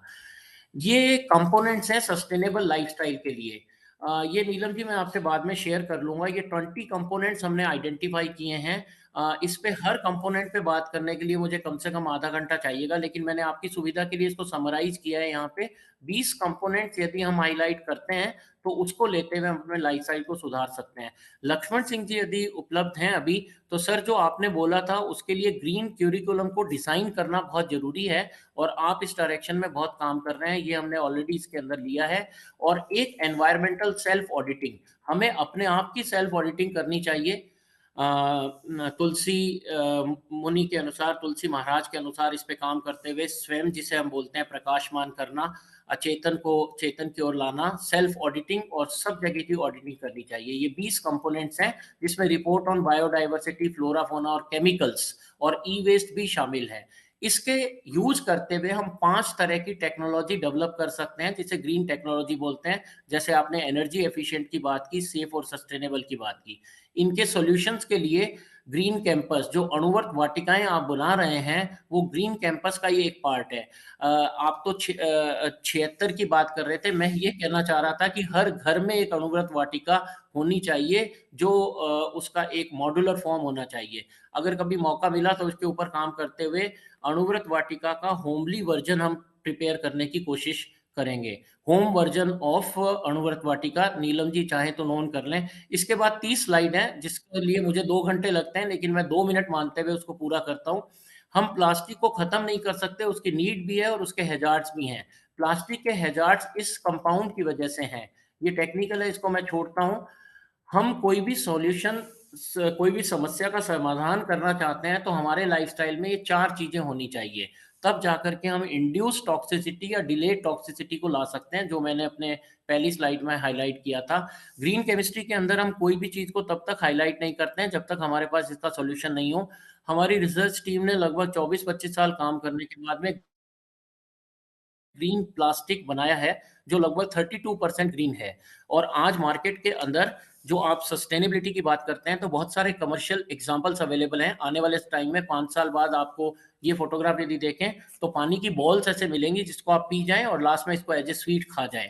आज भी मार्केट में अवेलेबल होना शुरू हो चुका है। प्लेट्स अवेलेबल हैं जिसमें आप दाल चावल खाइए और लास्ट में उस प्लेट को एज ए स्वीट डिश खा लीजिए। तो ड्रिंक, कैरी और ईट के लिए सॉल्यूशन अवेलेबल हैं। कमर्शियल एग्जांपल्स में से ये एक एग्जांपल मैं देना चाहता था। इसको एजुकेशन 2017 के अंदर सीएम विजिट में इसको अवार्ड मिला था।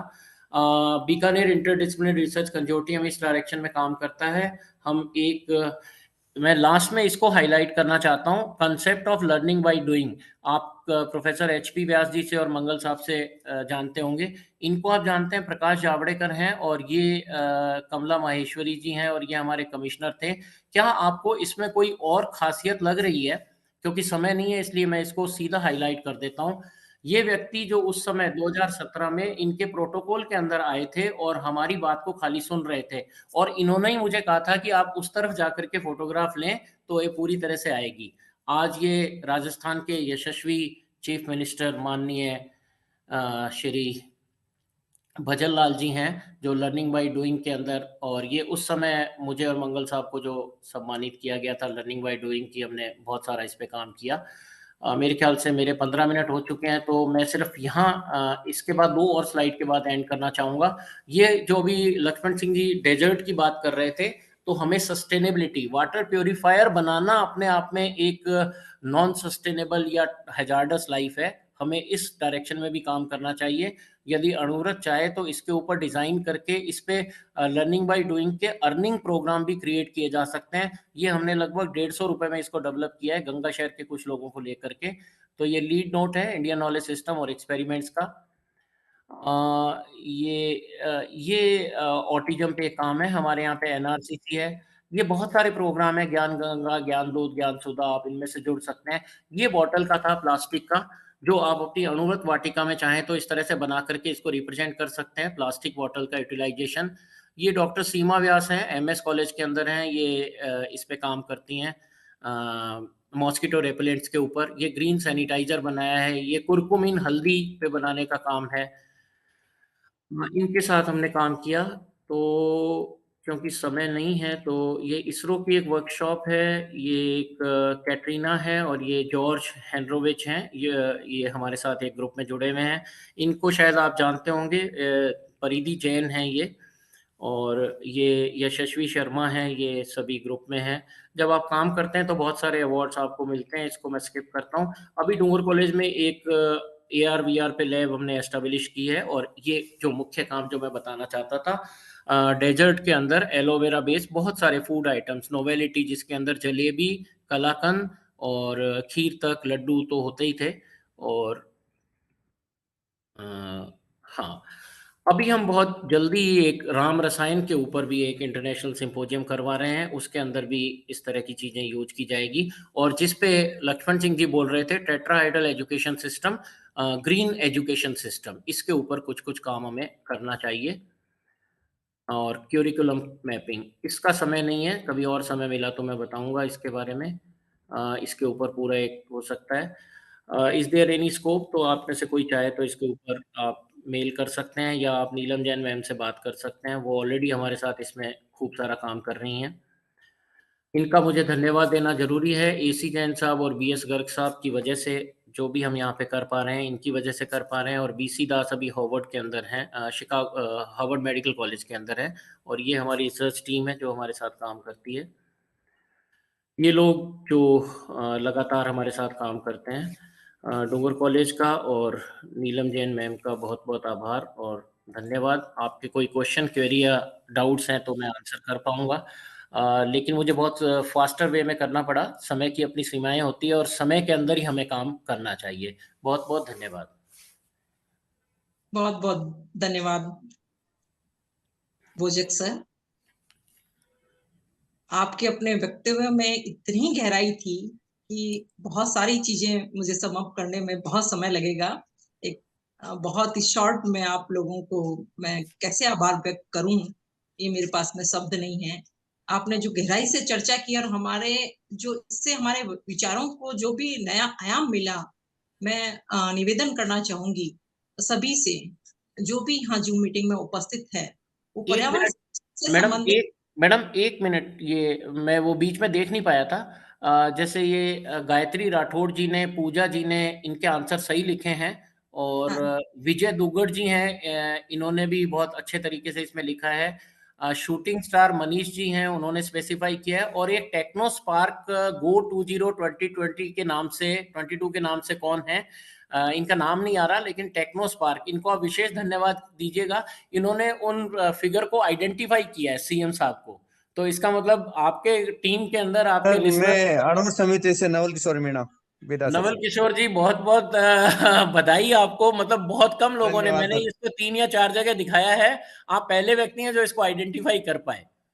Thank you a, sir, thank you. हाँ नीलम जी प्लीज कंटिन्यू कीजिए, मेरे को बीच में रोकना पड़ा क्योंकि ये मेरे लिए नवल जी कभी और बात कीजिए इसके बारे में, बहुत सारी जरूर चीजें अभी जरूर नहीं। सर, जरूर। हाँ जी। नवल जी हमारे अणुवर्त समिति के मंत्री हैं और बहुत अच्छा सा पर्यावरण की तरफ से कार्य संभाल रहे हैं। तो तो बस आप ये आपके सही में मंत्री हैं। सभी से निवेदन करना चाहूंगी कि आप चैट बॉक्स के माध्यम से कोई भी क्वेरी करना चाहें तो कर सकते हैं। और सभी से ये निवेदन है कि आप लोग अंत तक बने रहें, क्योंकि पर्यावरण जागरूकता के अंतर्गत जो भी अपने सर्वेक्षण के दौरान गूगल फॉर्म में जो क्वेश्चन थे, उनके सर्वे की एनालिसिस रिपोर्ट आपके सम्मुख प्रस्तुत की जाएगी और उनके उत्कृष्ट परिणामों की भी घोषणा होगी। तो प्लीज आप सब लोग अंत तक बने रहें। अब हम अगले चरण की ओर बढ़ते हैं। प्रेरणा के दीप जिलाए जाले और उजाले की ओर कदम बढ़ाए। अब निवर्तमान अध्यक्ष श्री अविनाश जी के प्रेरक विचारों को, ओजस्वी विचारों को सुने। से सादर अभिवादन, नमस्कार।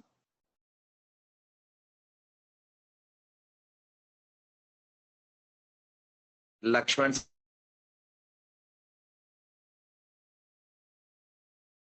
नरेंद्र भोज। अविनाश जी आपकी वॉइस नहीं आ रही है।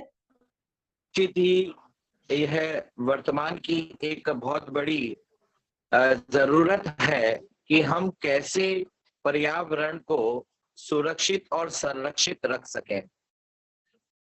डॉक्टर नीलम जैन बहुत समय से इस अण्वत आंदोलन के पर्यावरण विभाग को संभाल रही हैं, और इसमें कोई अतिशयोक्ति नहीं कि इनके जुझारूपन ने अण्वत विश्व भारती की लगभग 200 अण्वत समितियां और मंचों को अंकुरित किया है, और भविष्य को हम कैसे संरक्षित कर सके इस और प्रेरित भी किया है। डॉक्टर लक्ष्मण, डॉक्टर नरेंद्र जी ने जो पर्यावरण को हम कैसे अच्छे ढंग से अपने दैनिक जीवन के अंदर अपना सकते हैं और कैसे हम इसे सुरक्षित रख सकते हैं, ऐसे अनेकों उदाहरण हमारे समक्ष रखे। मैं आज के इस अवसर पर आप सभी साथियों को जो इस जूम मीटिंग से जुड़े हैं अनुरोध करना चाहूंगा कि अभी से अगर हमने प्लास्टिक पर नियंत्रण नहीं किया और हमारे जो लकड़ी के प्रोडक्ट्स हैं उसका भी सब्स्टिट्यूट ढूंढना शुरू नहीं किया, तो धीरे धीरे ये जंगल जिस तरह से कट रहे हैं और जिस तरह से पर्यावरण दूषित हो रहा है, हमारे आने वाली पीढ़ी को निश्चित ही कई तकलीफों का सामना करना पड़ सकता है। हम सभी जागरूक हैं और हम सभी विश्वस्त रहते हैं कि वर्तमान में जो हमारे साथ हो रहा है वह अच्छा ही हो रहा है, लेकिन ये मान के चलिए कि वर्तमान के साथ साथ भविष्य भी सुरक्षित होना चाहिए। हम अभी कुछ समय से देख रहे हैं कि जहां दाह संस्कार का स्थल होता है वहां पर प्राय लकड़ी का उपयोग किया जाता है, और कई जगह ऐसी हो गई जहां ऑटोमेटिक मशीन लग गई, इलेक्ट्रिक के साथ में भी दाह संस्कार हो रहे हैं या गैस के प्लांट्स भी लगे हैं। लेकिन एक और विधा इसके साथ जुड़ी है, कास्ट की। तो निश्चित ही हमें किस तरह से पेड़ों को संरक्षित करना है, इस पे एक गहन चिंतन की अपेक्षा है। डॉक्टर नीलम जी से भी कहना चाहूंगा कि जिस तरह से हम देश भर में लगभग 40 से भी अधिक अणुव्रत वाटिकाओं का निर्माण कर चुके हैं, उन वाटिकाओं में भी आज जो दोनों विशिष्ट व्यक्तित्वों ने अपनी बात रखी है कि किस तरह से हम कुछ लकड़ी के जो आर्टिकल्स हैं उनसे किस तरह से संभल कर अपने दैनिक जीवन में जो हमारी अपेक्षाएं हैं, आवश्यकताएं, उसकी पूर्ति कर सकते हैं।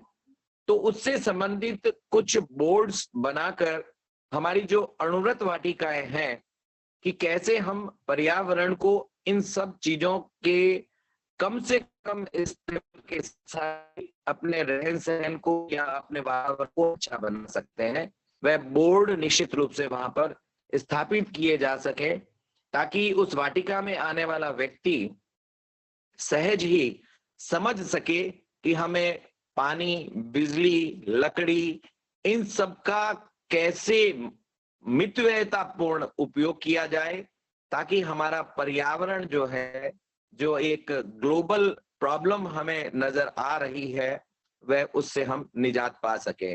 निश्चित ही आज का यह समय बहुत विशिष्ट है। समय भी लगभग 2 बजे के 2:15 बजे से ये वेबिनार चल रही है, लेकिन आप सभी के धैर्य को मैं प्रणाम करता हूं और निश्चित ही हम इस तरह की वेबिनार से अनेकों बातें, अपने मन की बातें हैं, जरूर पहुंचेंगे। इन्हीं शुभ भावों के साथ मैं एक बार पुनः आगंतुक सभी विशिष्ट व्यक्तित्वों का और जूम मीटिंग में जुड़े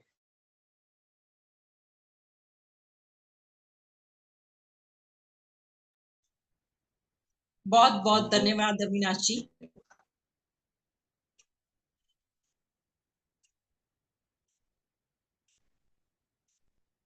बहुत बहुत धन्यवाद अविनाश जी। आपके प्रेरक शब्दों और ओजस्वी वाणी ने तो हमें बहुत नई ऊर्जा दी है।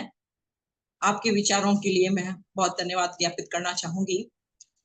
अब आगे के लिए हम अणु विभाग के पूर्व अध्यक्ष श्री संजय जी जैन। तो निश्चित ही हमें किस तरह से पेड़ों को संरक्षित करना है, इस पे एक गहन चिंतन की अपेक्षा है। डॉक्टर नीलम जी से भी कहना चाहूंगा कि जिस तरह से हम देश भर में लगभग 40 से भी अधिक अणुव्रत वाटिकाओं का निर्माण कर चुके हैं, उन वाटिकाओं में भी आज जो दोनों विशिष्ट व्यक्तित्वों ने अपनी बात रखी है कि किस तरह से हम कुछ लकड़ी के जो आर्टिकल्स हैं उनसे किस तरह से संभल कर अपने दैनिक जीवन में जो हमारी अपेक्षाएं हैं, आवश्यकताएं, उसकी पूर्ति कर सकते हैं। तो उससे संबंधित कुछ बोर्ड्स बनाकर हमारी जो अणुव्रत वाटिकाएं हैं कि कैसे हम पर्यावरण को इन सब चीजों के कम से कम इस्तेमाल के साथ अपने रहन सहन को या अपने वातावरण को अच्छा बना सकते हैं, वह बोर्ड निश्चित रूप से वहां पर स्थापित किए जा सके, ताकि उस वाटिका में आने वाला व्यक्ति सहज ही समझ सके कि हमें पानी, बिजली, लकड़ी, इन सब का कैसे मितव्ययितापूर्ण उपयोग किया जाए, ताकि हमारा पर्यावरण जो है, जो एक ग्लोबल प्रॉब्लम हमें नजर आ रही है, वह उससे हम निजात पा सके। निश्चित ही आज का यह समय बहुत विशिष्ट है। समय भी लगभग 2 बजे के 2:15 बजे से ये वेबिनार चल रही है, लेकिन आप सभी के धैर्य को मैं प्रणाम करता हूं और निश्चित ही हम इस तरह की वेबिनार से अनेकों बातें, अपने मन की बातें हैं, जरूर पहुंचेंगे। इन्हीं शुभ भावों के साथ मैं एक बार पुनः आगुन तक सभी विशिष्ट व्यक्तित्वों का और जूम मीटिंग में जुड़े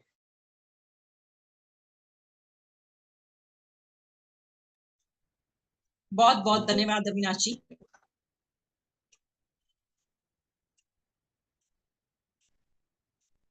बहुत बहुत धन्यवाद अविनाश जी। आपके प्रेरक शब्दों और ओजस्वी वाणी ने तो हमें बहुत नई ऊर्जा दी है। आपके विचारों के लिए मैं बहुत धन्यवाद ज्ञापित करना चाहूंगी। अब आगे के लिए संजय जी जैन को सुनते हैं। संजय जी प्लेटफॉर्म पर आगे हैं। हेलो। हाँ, सदगुरु की प्रखर वाणी से खुले नए द्वार, पर्यावरण संरक्षण पर मिले प्रकृति के सुंदर उपहार, अणुवर्त के पद पर बढ़े और बने अच्छा इंसान, नूतन आयाम से सजे यह जहान। मेरा निवेदन संजय जी जैन से। नीलम जी, आपको बहुत बहुत बधाई एक अच्छे कार्यक्रम के लिए। और निरंतर पर्यावरण के क्षेत्र में अणुव्रत विश्व भारती जो काम कर रही है, निश्चित रूप से एक रचनात्मक काम को रचनात्मक कार्यकर्ता गति दे रहे हैं, ये देखकर अच्छा लग रहा है। आज के इस विशेष कार्यक्रम में अणुवा के समस्त केंद्रीय पदाधिकारीगण और जो हमारे बीच विशिष्ट व्यक्तित्व जुड़े हुए हैं, भोजक साहब और अन्य सभी जो गणमान्य जन हैं, उन सभी को सादर अभिवादन।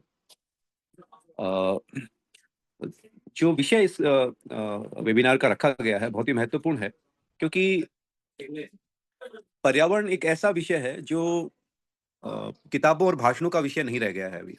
क्योंकि किताबों से, भाषणों से और सम्मेलनों से यदि पर्यावरण सुधरता होता तो शायद दिन ब दिन उसकी स्थिति खराब नहीं होती।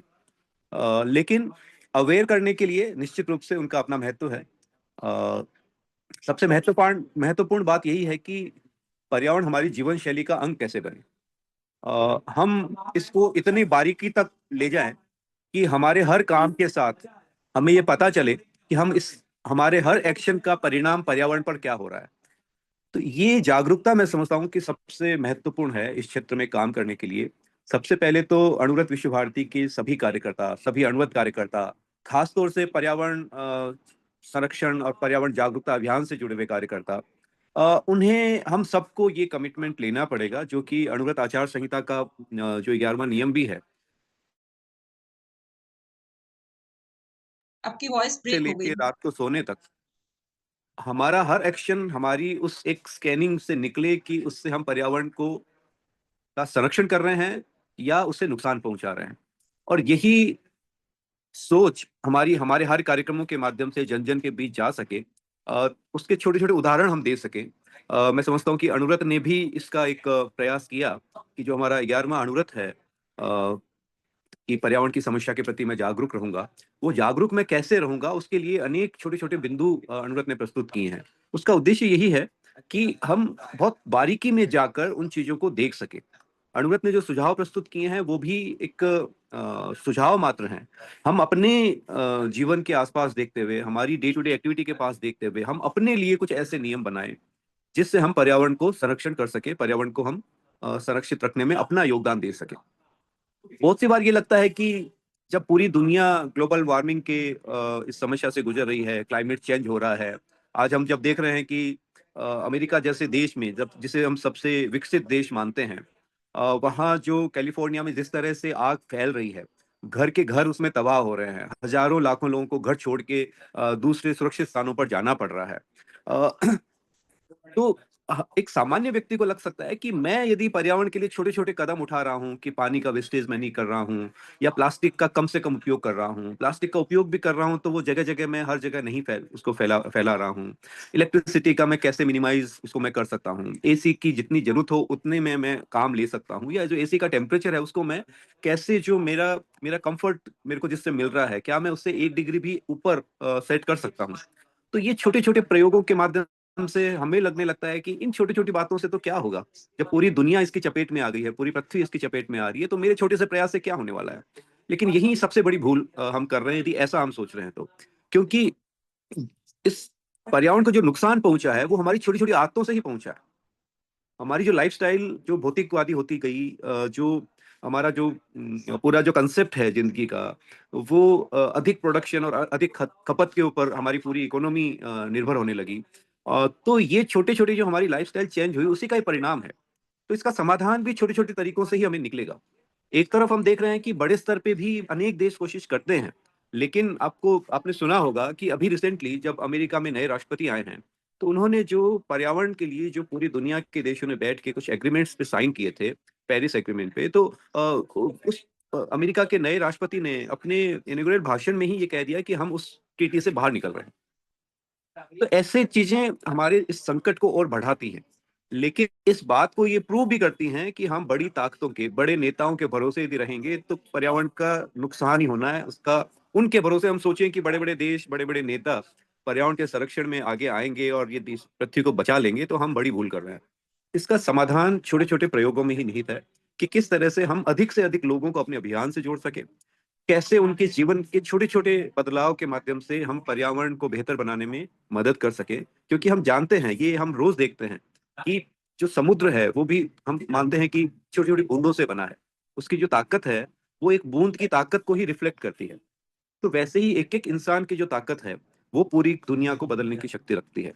तो मेरा तो यही मानना है और मेरा आप सबसे यही निवेदन है कि हम इन अपने अभियान में भी बातों को जितना छोटा कर सके, जो कहते हैं ना कि स्मॉल इज ब्यूटीफुल, तो अपने प्रयासों को हम जितना छोटे स्तर पे ले जा सकें, जो छोटे स्वरूप में हम उसको बांट सकें।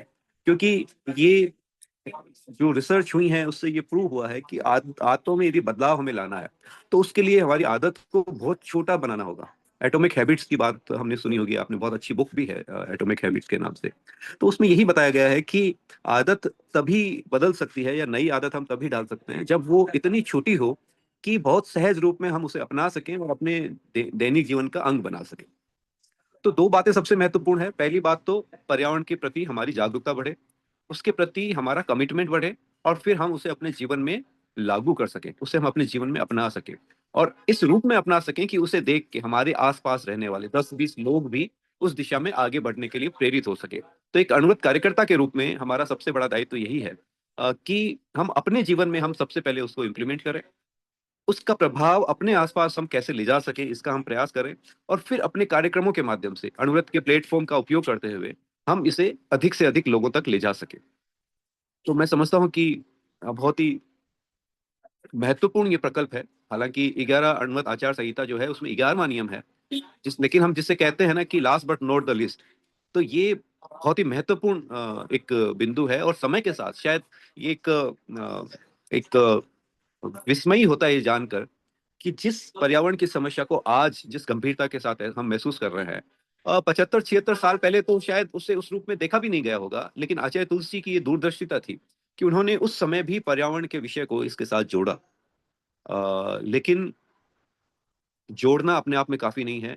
अणुव्रत प्रेमी लोगों की, पर्यावरण प्रेमी लोगों की श्रृंखला लंबी से लंबी हमें बनाते रहना पड़ेगा, और श्रृंखला का हर कड़ी इतनी मजबूत हो कि वो श्रृंखला ही पूरी मजबूत हो जाए।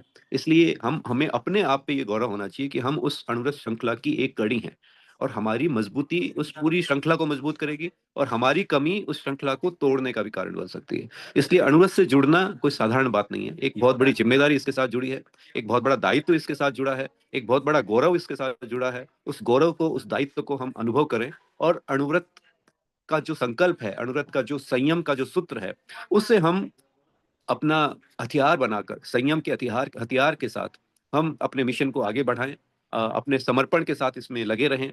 हमारे पास कोई पद है या नहीं है, हमारे पास कोई जिम्मेदारी है या नहीं है, एक अणुव्रत के सिपाही के रूप में हम इस अभियान को आगे से आगे बढ़ाते रहें, तो निश्चित रूप से इसका इम्पैक्ट होगा, और उसका हमें संतोष होगा कि हाँ, हमने जीवन में कम से कम स्वयं ने अपने जीवन के माध्यम से पर्यावरण को बेहतर बनाने में हमने योगदान दिया है, और अन्य लोगों पर सकारात्मक प्रभाव के रूप माध्यम से इस दुनिया को और बेहतर बनाने का हमने काम किया है। क्योंकि जब ये पूछा जाता है कि हम पृथ्वी पे क्यों आए हैं,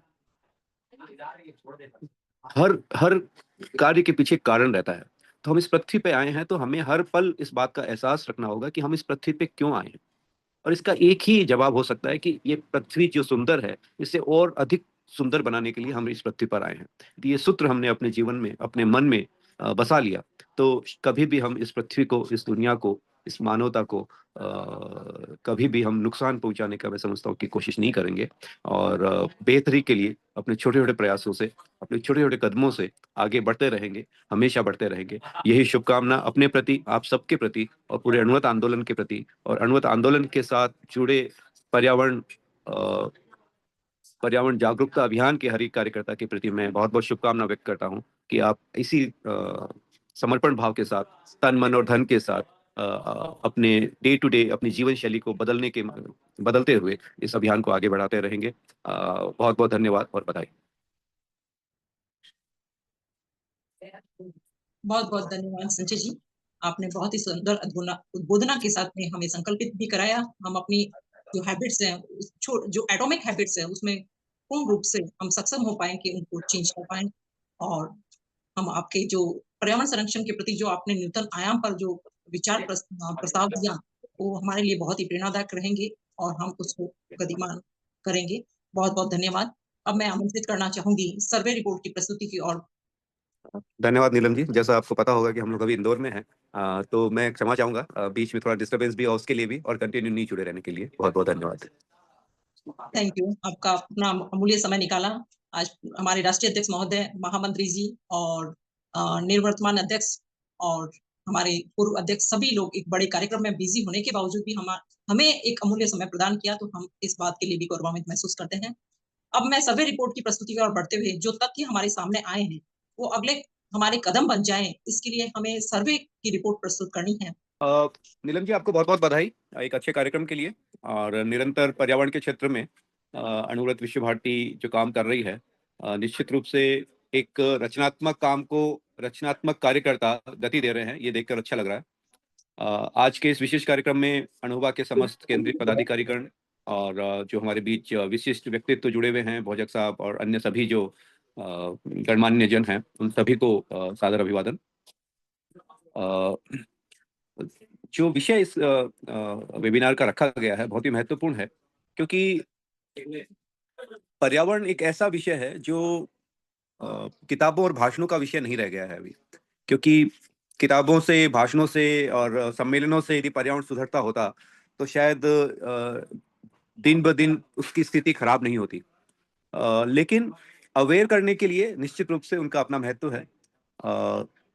सबसे महत्वपूर्ण बात यही है कि पर्यावरण हमारी जीवन शैली का अंग कैसे बने। हम इसको इतनी बारीकी तक ले जाएं कि हमारे हर काम के साथ हमें ये पता चले कि हमारे हर एक्शन का परिणाम पर्यावरण पर क्या हो रहा है। तो ये जागरूकता मैं समझता हूँ कि सबसे महत्वपूर्ण है इस क्षेत्र में काम करने के लिए। सबसे पहले तो अणुव्रत विश्व भारती के सभी कार्यकर्ता, सभी अणुव्रत कार्यकर्ता, खासतौर से पर्यावरण संरक्षण और पर्यावरण जागरूकता अभियान से जुड़े हुए कार्यकर्ता, उन्हें हम सबको ये कमिटमेंट लेना पड़ेगा, जो कि अणुव्रत आचार संहिता का जो 11वां नियम भी है, आपकी वॉइस से ब्रेक हो गई। लेके रात को सोने तक हमारा हर एक्शन हमारी उस एक स्कैनिंग से निकले कि उससे हम पर्यावरण का संरक्षण कर रहे हैं या उसे नुकसान पहुंचा रहे हैं।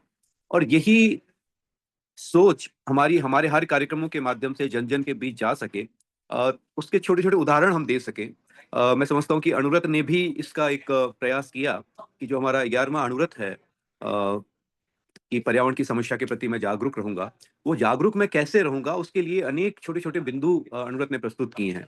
उसका उद्देश्य यही है कि हम बहुत बारीकी में जाकर उन चीजों को देख सके। अणुव्रत ने जो सुझाव प्रस्तुत किए हैं वो भी एक सुझाव मात्र हैं। हम अपने जीवन के आसपास देखते हुए, हमारी डे टू डे एक्टिविटी के पास देखते हुए, हम अपने लिए कुछ ऐसे नियम बनाएं जिससे हम पर्यावरण को संरक्षण कर सके, पर्यावरण को हम संरक्षित रखने में अपना योगदान दे सके। बहुत सी बार ये लगता है कि जब पूरी दुनिया ग्लोबल, मैं विनोद जी को आमंत्रित करना चाहूंगी। अणु विभाग के उपाध्यक्ष और पर्यावरण प्रभारी हैं। अणु अनुशासन आचार्य श्री महाश्रवण जी के चरणों में सबकी वंदना। इस जूम मीटिंग में उपस्थित अणु विभाग अध्यक्ष एवं पूरे अणु विभाग परिवार एवं यहाँ इस जूम मीटिंग में उपस्थित मुख्य वक्ता श्री नरेंद्र जी भोजक, श्री लक्ष्मण सिंह जी राठौड़ एवं सभी पर्यावरण प्रेमी साथियों से जय अणुव्रत, सादर अभिवादन। आज के समय की जो नितांत आवश्यकता है कि पर्यावरण का जिस प्रकार से पूरे विश्व में दोहन हो रहा है और उस दोहन के रोकने के लिए जो जागरूकता की हमें आवश्यकता है, वो जो वर्तमान समय की परम आवश्यकता है, उसके प्रति अणु विश्व भारती के द्वारा आदरणीय अध्यक्ष प्रताप जी दुग्गल के नेतृत्व में अणु विभाग पूरे वर्ष भर पर्यावरण के अनेक कार्यक्रम समय समय पर आयोजित करती आ रही है। पर्यावरण संरक्षण एक ऐसा विषय है जो हर व्यक्ति के जीवन से जुड़ा है और हर व्यक्ति एन प्रकरण जाने अनजाने पर्यावरण का दोहन कर रहा है और उसके साथ साथ ये चिंतित भी हो रहा है कि पर्यावरण अगर दूषित होता जा रहा है तो हमारा भविष्य किस प्रकार इसमें सुरक्षित है। अभी इस वेबिनार के माध्यम से हमने अनेक वरिष्ठ वक्ताओं से हमने पर्यावरण के बारे में अनेक बारीक जानकारी हमने प्राप्त की। ऐसी जानकारियां जो हमने कभी इस जीवन में अनुभव नहीं किया था, उसी जानकारियां हमें आज इस वेबिनार के माध्यम से हमें प्राप्त हुई और इन्हीं जानकारियों को हम जन जन तक पहुंचाने के लिए अणु विभाग के माध्यम से हमने एक पर्यावरण जागरूकता सर्वेक्षण पिछले दिनों हमने आयोजित किया था। पर्यावरण सर्वेक्षण अभियान में हमने सोचा था उससे भी अधिक संख्या में हमें प्रविष्टियां हमें उन व्यक्तियों ने भाग लिया। लगभग मेरी जानकारी में जैसा है, अध्यक्ष महोदय ने भी फरमाया कि टोटल 101 शहरों से लगभग 436 व्यक्तियों ने इस सर्वेक्षण में भाग लिया और विभिन्न विषय पर्यावरण से संबंधित जुड़े हुए विभिन्न विषय जैसे जलवायु परिवर्तन, वायु गुणवत्ता सूचकांक, ग्रीन हाउस गैसों का प्रबंधन, रामसर संधि, राष्ट्रीय वृक्ष हमारा कौन सा है इस बारे में, ग्लोबल वार्मिंग से निपटने के उपाय, ऐसे आदि अनेक 20 प्रश्न पूछे गए जिसकी चर्चा में कुछ परिणामों की घोषणा के बाद में इसमें करना चाहूंगा। आज के वेबिनार के माध्यम से जो महत्वपूर्ण व्यक्ति हमारे साथ जुड़े हैं उसमें जैसा कि हमने सुना कि एक MLA और अंतर्राष्ट्रीय स्तर से भी हमारे साथ इस वेबिनार से अनेक व्यक्ति जुड़े हुए हैं। मैं इसमें जिसने भी इन्होंने इस प्रतियोगिता में भाग लिया 436 प्रतियोगियों ने इसमें भाग लिया, उसमें से लगभग 180 प्रतिभागियों ने लगभग उसमें से 20 प्रश्नों में से लगभग 18 या 19 या 20 प्रश्नों के सही उत्तर दिए हैं। यानी लगभग 45% के आसपास जितने भी सहभागियों ने भाग लिया उनको पर्यावरण जागरूकता के बारे में बहुत ही अच्छी जानकारी है और वो पर्यावरण की सुरक्षा के बारे में स्वयं जागरूक है और शायद मैं सोचता हूं, मानता हूं कि वे अन्य लोगों को भी इस बारे में जागरूक निरंतर करते रहते हैं और भविष्य में करते रहेंगे। मैं अब पर्यावरण इस जागरूकता सर्वेक्षण अभियान के जो भी निर्णय है जिसमें सबसे उत्कृष्ट प्रदर्शन हमारे 14 सहभागियों ने किया और उसमें लगभग देश के सभी क्षेत्रों से इसमें सम्मिलित है। भीलवाड़ा, टोहाना, सिंधिया, उदयपुर, गाजियाबाद, थाने, सिलीगुड़ी, गंगापुर, मतलब देश के हर कोने से इसमें लोगों ने भाग लिया और सक्रियता से इसमें प्रश्नों के उत्तर दिए। 14 व्यक्तियों ने जो उन्होंने भाग लिया इन्होंने लगभग 20 में से 20 लगभग अंक उन्होंने उसमें प्राप्त किए हैं। इसके लिए उनको बहुत बहुत बधाई, बहुत बहुत आभार कि आपने हमारी सर्वे कैंपेन में हमने भाग लिया। जो हमारे शानदार प्रदर्शन जिनको हमने श्रेणी दी है, ऐसे 80 व्यक्ति हैं जिन्होंने लगभग 19 प्रश्नों का लगभग सही प्रश्न का उत्तर दिया हमें और इन्होंने इसमें सक्रियता से भाग लिया। और तीसरा जो हमारी श्रेणी है कि हमें तीसरी बेहतरीन प्रदर्शन जिन्होंने 18 अंक उन्होंने प्राप्त किए, ऐसे 86 व्यक्ति। इस प्रकार लगभग 180 से अधिक व्यक्तियों ने लगभग 18, 19 या 20 अंक इसमें प्राप्त किए। ये पूरी सूची जो आपको अभी स्क्रीन के माध्यम से शेयर की जा रही है, वो सूची बहुत ही शीघ्र लगभग आज ही पर्यावरण जागरूकता के जो अपना ग्रुप बना हुआ है उस ग्रुप में आज ही नीलम जी द्वारा शेयर की जाएगी। आप उसमें अपना नाम और अपने शहर का नाम उसमें आप देख सकते हैं। और इसके बाद जो मैं चर्चा करना चाहूंगा, हमारे 20 जो प्रश्न थे उनका विश्लेषण, उनमें लोगों ने किस प्रकार से भाग लिया, किस प्रकार से उत्तर दिया, किस प्रकार से लोगों की जागरूकता है, इस बारे में हम विस्तार से बात करना चाहूंगा। जो हमारा पहला प्रश्न था कि जलवायु परिवर्तन के संबंधित राष्ट्रकुल सम्मेलन में जो निर्णय था वो उसमें कौन से सम्मेलन में उसमें लगभग ये जलवायु परिवर्तन संबंधित प्रस्ताव पारित किया गया था, उसमें भी बहुत से अच्छे संख्या में लोगों ने भाग लिया और लगभग 251 व्यक्तियों ने उसमें सही आंसर दिया। और उसका सही आंसर था पृथ्वी शिखर सम्मेलन, कि जलवायु परिवर्तन संबंधित जो प्रस्ताव पास हुआ वो पृथ्वी शिखर सम्मेलन अर्थ समिट में पास हुआ था, इसका ये उत्तर था। और दूसरा जो हमारा प्रश्न था कि हमारे देश के शहरों में वायु गुणवत्ता सूचकांक के मूल्य की गणना में सामान्यतः निम्नलिखित वायुमंडलीय गैसों में से किसे ध्यान में रखा जाता है। ये जो देश की हमारी एक अरवस हम दिल्ली में सुनते हैं कि वायु सूचकांक बहुत ही निचले स्तर पर आ गया है और ये बहुत ही दूषण वायु का जो वहाँ का वातावरण है बहुत ही दूषित हो रहा है। इसमें बहुत अच्छे लोगों को जानकारी भी थी, लगभग 300 व्यक्तियों ने इसमें भाग लिया और जो ऑप्शन थे उसमें से जो दूसरा ऑप्शन है, जो संख्या ऑप्शन लिखा हुआ है इसमें, तो दूसरा ऑप्शन था वो उसका सही उत्तर है, आप स्क्रीन के द्वारा इसमें देख सकते हैं। और हमारा जो तीसरा क्वेश्चन था कि सूची 1 और सूची 2 का मिलान कीजिए और उसके साथ ये के कोड का उपयोग कीजिए, उसका जो उत्तर था लगभग 335 व्यक्तियों ने लगभग उसमें भाग लिया, उसमें सही उत्तर दिया और उसका जो चौथा उत्तर था वो उसका सही उत्तर है। और चौथा जो प्रश्न था, हमारे पर्यावरण शिक्षा का मुख्यालय भारत के किस राज्य में स्थापित किया गया है। आपको जैसे जानकारी होगी, पर्यावरण शिक्षा भी एक भारत सरकार का एक महत्वपूर्ण उपक्रम है और विभिन्न स्थानों पर इसके बारे में लोगों को शिक्षित किया जाता है। तो इसका मुख्यालय बहुत से लोगों ने उत्तर दिया था, उत्तराखंड भी दिया था, तेलंगाना भी दिया है और आसाम गुवाहाटी में भी दिया है, पर इसका सही उत्तर अहमदाबाद गुजरात है, जिसे 363 व्यक्तियों ने इसमें सही उत्तर दिया। मैं सोच रहा हूँ जितने भी समाज इसमें वेबिनार से जुड़े हुए हैं, अगर उन्होंने इस सर्वेक्षण में भाग लिया है तो वह सही उत्तर पे भी आप टिक करते जाएंगे तो आपको आपने कहा जागरूकता में कमी रखी, उसका भी आपका स्वयं का मूल्यांकन आप स्वयं कर सकेंगे। पांचवा प्रश्न था हमारे, कौन सा पेड़ पर्यावरण के अनुकूल नहीं है, और जो उत्तर थे उसमें से सही उत्तर है सफेदा, इक्विलिप्टस। उसको भी 353 व्यक्तियों जैसे लगभग 81% लोगों ने लगभग उसमें सही उत्तर दिया। और छठा प्रश्न था रामसर संधि पर्यावरण के क्षेत्र में किस क्षेत्र से संबंधित है। इसमें लगभग हमने ऑप्शन दिए थे ड्राई लैंड्स, वेटलैंड्स, फॉरेस्ट या ब्लू बायोफ्यूल्स, और इसका सही उत्तर है वेटलैंड्स, आर्द्र भूमियां, जिसे लगभग 364 व्यक्तियों ने लगभग इसमें सही उत्तर दिया। और एक सातवां प्रश्न था हमारा, हरा मफलर किससे संबंधित है। तो ये कोई एक हरा मफलर रिलेटेड किस सूचक से है, तो उसका सही उत्तर था ध्वनि प्रदूषण से सूचक ये हरा मफलर है, और इसका उत्तर लगभग 76% व्यक्तियों ने, 343 व्यक्तियों ने इसमें लगभग सही उत्तर दिया। इस प्रकार हम देख रहे हैं कि अधिकतर व्यक्ति लगभग पर्यावरण की जागरूकता से संबंधित अत्यंत जागरूक है, स्वयं के प्रति भी जागरूक है और पर्यावरण की सुरक्षा के प्रति भी जागरूक है। एक विश्व में वैश्विक तापमान वृद्धि को सीमित करने के लिए एक समझौता हुआ था और ग्रीन हाउस उत्सर्जन को घटाने का उद्देश्य उसमें समझौते में निहित था। तो वो समझौता कौन सा समझौता था, इस बारे में हमारा प्रश्न था। तो वो प्रश्न जैसे भी अनेक वक्ताओं ने भी उसमें उपयोग किया उस समझौते का, पेरिस समझौता, जैसे कि अभी भाई श्री संचेत जी ने भी कहा था कि अमेरिका के राष्ट्रपति माननीय ट्रंप ने इन्हें इससे लगभग बाहर आ गए हैं, वो इस समझौते से, अमेरिका को उन्होंने इस समझौते से लगभग बाहर कर दिया है। तो ये चिंता का विषय भी है पूरे विश्व के लिए। इसमें भी अच्छी संख्या में लोगों ने भाग लिया और लगभग 72% यानी 317 व्यक्तियों ने लगभग इसमें सही उत्तर दिया।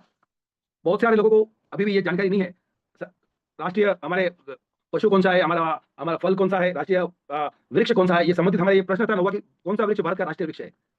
उसमें ऑप्शन थे देवदार का वृक्ष, बरगद का वृक्ष, आंवला का वृक्ष और पीपल का वृक्ष। बहुत सारे लोगों ने इसमें काफी अच्छा उत्तर दिया है और लगभग जागरूकता को मैं प्रणाम करता हूं कि उन्होंने बरगद जो हमारा राष्ट्रीय वृक्ष है इस बारे में अनेक व्यक्ति जागरूक है और उन्होंने सही उत्तर दिया। लगभग 90% सहभागियों ने लगभग 392 व्यक्तियों ने इसमें सही उत्तर दिया कि हमारा राष्ट्रीय वृक्ष बरगद है।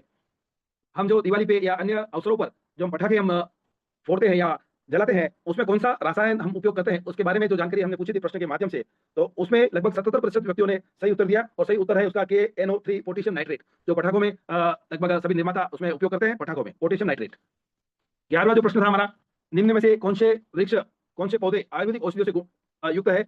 उसमें अनेक पौधों का हमने ऑप्शन दिया था और सबसे सही उत्तर जो उसमें था कि लगभग तुलसी, नीम, एलोवेरा, अश्वगंधा और गुलमोहर, शतावरी, और साथ में था चौथा प्रश्न उत्तर था उपरोक्त सभी। जैसे आप सभी जानते हैं कि उपरोक्त सभी वृक्ष हमारे आयुर्वेदिक घोषणा से युक्त है और इसका भी लगभग 84% व्यक्तियों ने, लगभग 368 व्यक्तियों ने इसका सही उत्तर दिया कि उपरोक्त सभी ये वृक्ष है औषधियों से युक्त है और इसका हमें जीवन में निरंतर उपयोग करना चाहिए। एक जो ऐसे तो भारत में बहुत सारे राष्ट्रीय उद्यान है, उसमें भी हमारे एक राजस्थान में रणथंभौर उद्यान है, उसके संबंधित प्रश्न था। और चूंकि हम लगभग अनेक व्यक्ति राजस्थान से जुड़े हुए हैं और विभिन्न शहरों में भले रहते हैं पर राजस्थान से जुड़े हुए हैं और इनका लगभग इसमें सर्वाधिक व्यक्तियों ने उत्तर दिया कि रणथंभौर उद्यान राजस्थान राज्य में स्थित है। उसमें 95% लगभग 95% व्यक्तियों ने उत्तर दिया। 413 व्यक्ति जो उसमें सही उत्तर दिया कि राष्ट्रीय उद्यान हमारा रणथंभौर जो राजस्थान में स्थित है। 13वां जो प्रश्न था हमारा कि अनुमत आचार संहिता का 11वां नियम हमारा क्या है, इसके बारे में अभी अनेक वक्ताओं ने चर्चा की और उसमें भी लगभग 84% व्यक्तियों ने सही उत्तर दिया। पर्यावरण की समस्या के प्रति मैं जागरूक रहूंगा, ये हमारा 11वां नियम है। और 14वां जो प्रश्न था हमारा, कार्बन फुटप्रिंट का शब्द का क्या अर्थ है। आपने कभी न कभी कहीं न कहीं भले सोशल मीडिया के माध्यम से, पुस्तकों के माध्यम से भी कार्बन प्रिंट के बारे में अवश्य सुना होगा, पढ़ा होगा आपने। और इस बारे में ये प्रश्न था कि कार्बन फुटप्रिंट का क्या अर्थ है। इसका अर्थ है कि किसी व्यक्ति का संगठन द्वारा उत्सर्जित CO2 की मात्रा को कार्बन फुटप्रिंट हम कहते हैं। और इस बारे में भी लगभग 350 व्यक्तियों ने, लगभग 80% व्यक्तियों ने इसमें लगभग सही उत्तर दिया। जो हमारा 15वां प्रश्न था कि निम्नलिखित में से कौन सा गैर जैव निम्नकरणीय अपशिष्ट पदार्थ का उदाहरण है। उसमें अनेक व्यक्तियों ने उसमें भाग लिया और जो अभी जब भोजक सर के साथ हम वेबिनार से जुड़े थे और अनेक व्यक्तियों ने भी इसमें उल्लेख किया और इसका उत्तर जो अनेक व्यक्तियों ने दिया, लगभग 90% व्यक्तियों ने माना कि लगभग प्लास्टिक का उपयोग हमारे अपशिष्ट पदार्थ का एक विशिष्ट उदाहरण है जो हमें जीवन में कम से कम उपयोग करना चाहिए। और जो हमारा 16वां प्रश्न था, भारत के किस अनुच्छेद के तहत पर्यावरण की रक्षा और सुधार को मौलिक कर्तव्य माना गया। जैसा कि आज आप सभी संविधान शब्द से लगभग लगातार प्रतिदिन परिचित हो रहे हैं और इसमें भी हमें लगभग एक कुछ अनुच्छेद है संविधान में कि पर्यावरण की रक्षा और सुधार को एक मौलिक कर्तव्य संविधान ने भी माना है। तो उसमें आर्टिकल 51A(G) जो आर्टिकल है वो हमारे संविधान में हमें मौलिक अधिकार देता है कि पर्यावरण की रक्षा और सुधार हमें करनी चाहिए, कर सकते हैं। और इसमें लगभग 302 व्यक्ति यानी 70% व्यक्तियों ने इसका उत्तर सही दिया। 17वां जो क्वेश्चन है हमारा, स्कूल और कॉलेज ग्लोबल वार्मिंग से कैसे निपट सकते हैं। उसमें हमने कुछ उदाहरण दिए थे कि पर्यावरण शिक्षा को बढ़ावा देकर, वृक्षारोपण अभियान चलाकर, ऊर्जा बचत उपाय अपनाकर और उपरोक्त सभी। तो जैसा इसमें लगभग लिखा हुआ उसमें लगभग चिन्हित ही है कि लगभग उपरोक्त सभी उपाय के द्वारा हम पर्यावरण को मतलब ग्लोबल वार्मिंग से हम स्कूल कॉलेजों के माध्यम से भी हम उसमें बचा सकते हैं। और उसमें भी लगभग 88.5% व्यक्तियों ने, लगभग 386 व्यक्तियों ने इसमें सही उत्तर दिया। और 18वां जो क्वेश्चन था हमारा, जैविक ऑक्सीजन मांग BOD एक मानक मानदंड है, किसके लिए मानदंड है, इसके लिए हमने एक प्रश्न पूछा था। तो उसका जो उत्तर है वो जलीय परिस्थितिकी तंत्र में प्रदूषण, testing pollution in aquatic ecosystem, ये इसका आंसर है। इसमें भी लगभग 80% व्यक्तियों ने लगभग सही उत्तर दिया। और जो 19वां जो प्रश्न था हमारा, भारतीय वनस्पति सर्वेक्षण का मुख्यालय कहाँ स्थित है। वनस्पतियों का जो समय समय पर भारत सरकार द्वारा सर्वेक्षण किया जाता है, उसमें जो विभिन्न शहरों को ऑप्शन हमने दिए थे, उसमें सही उत्तर है कोलकाता। और इसमें भी लगभग 353 व्यक्तियों ने सही उत्तर दिया। और चौथा जो 20वां जो अंतिम हमारा क्वेश्चन था कि नीचे दो कथन दिए गए, एक अधिकथन ए के रूप में अंकित है, दूसरा उसके कारण के रूप में। तो इसका भी जो हमें उत्तर मिला उसमें बहुत अच्छी संख्या में लोगों ने उत्तर दिया और लगभग 284 व्यक्तियों ने, लगभग इसमें 58% व्यक्तियों ने इसमें सही उत्तर दिया। इस प्रकार हमारे इस 20 प्रश्नों की यह श्रृंखला में लगभग देश के सभी क्षेत्रों से भाग लिया और लोगों में अच्छी जागरूकता ये और जानकारी भी है कि हम तो सोच रहे थे कि लगभग इतनी जागरूकता हम लोगों तक फैलाने का हम प्रयास करेंगे और ये महत्वपूर्ण जागृति, ये उद्देश्य हमारा जो पर्यावरण जागरूकता सर्वेक्षण का उद्देश्य था, उसमें लगभग यही हमारा उद्देश्य है कि हम पर्यावरण के प्रति लोगों की जागरूकता कैसे बढ़ाएं और स्वयं को सोचने के लिए हम प्रेरित करना चाहते थे कि आप स्वयं भी सोचें कि हम पर्यावरण के प्रति कितने जवाबदेह हैं और कितने जागरूक हैं और भविष्य में हम पर्यावरण को कैसे सुरक्षित रख सकते हैं, इस दिशा में हम हमारे स्तर पर, व्यक्तिगत स्तर पर कैसे हम इस कदम को आगे बढ़ा सकते हैं। और इस बारे में मैं इस अवसर पर एक बात और कहना चाहूंगा कि जितने भी व्यक्ति इस सर्वेक्षण से जुड़े और इस वेबिनार से जुड़े हुए हैं, अगर हम एक व्यक्ति लगभग 5 व्यक्तियों की एक श्रृंखला बनाए, वो 5 व्यक्तियों को प्रेरित करे, 5 व्यक्ति वापस 25 व्यक्तियों को प्रेरित करे, तो हमारा अभियान अनेक स्तर तक पहुंच सकता है और हमें समय-समय पर इस वेबिनार के माध्यम से हमें अनेक जानकारियां हमें मिलती रहेगी। और मैं इस अवसर पर मैं सभी अणुयुवा परिवार के सभी सहयोगी जिन्होंने इस वेबिनार को सफल बनाने में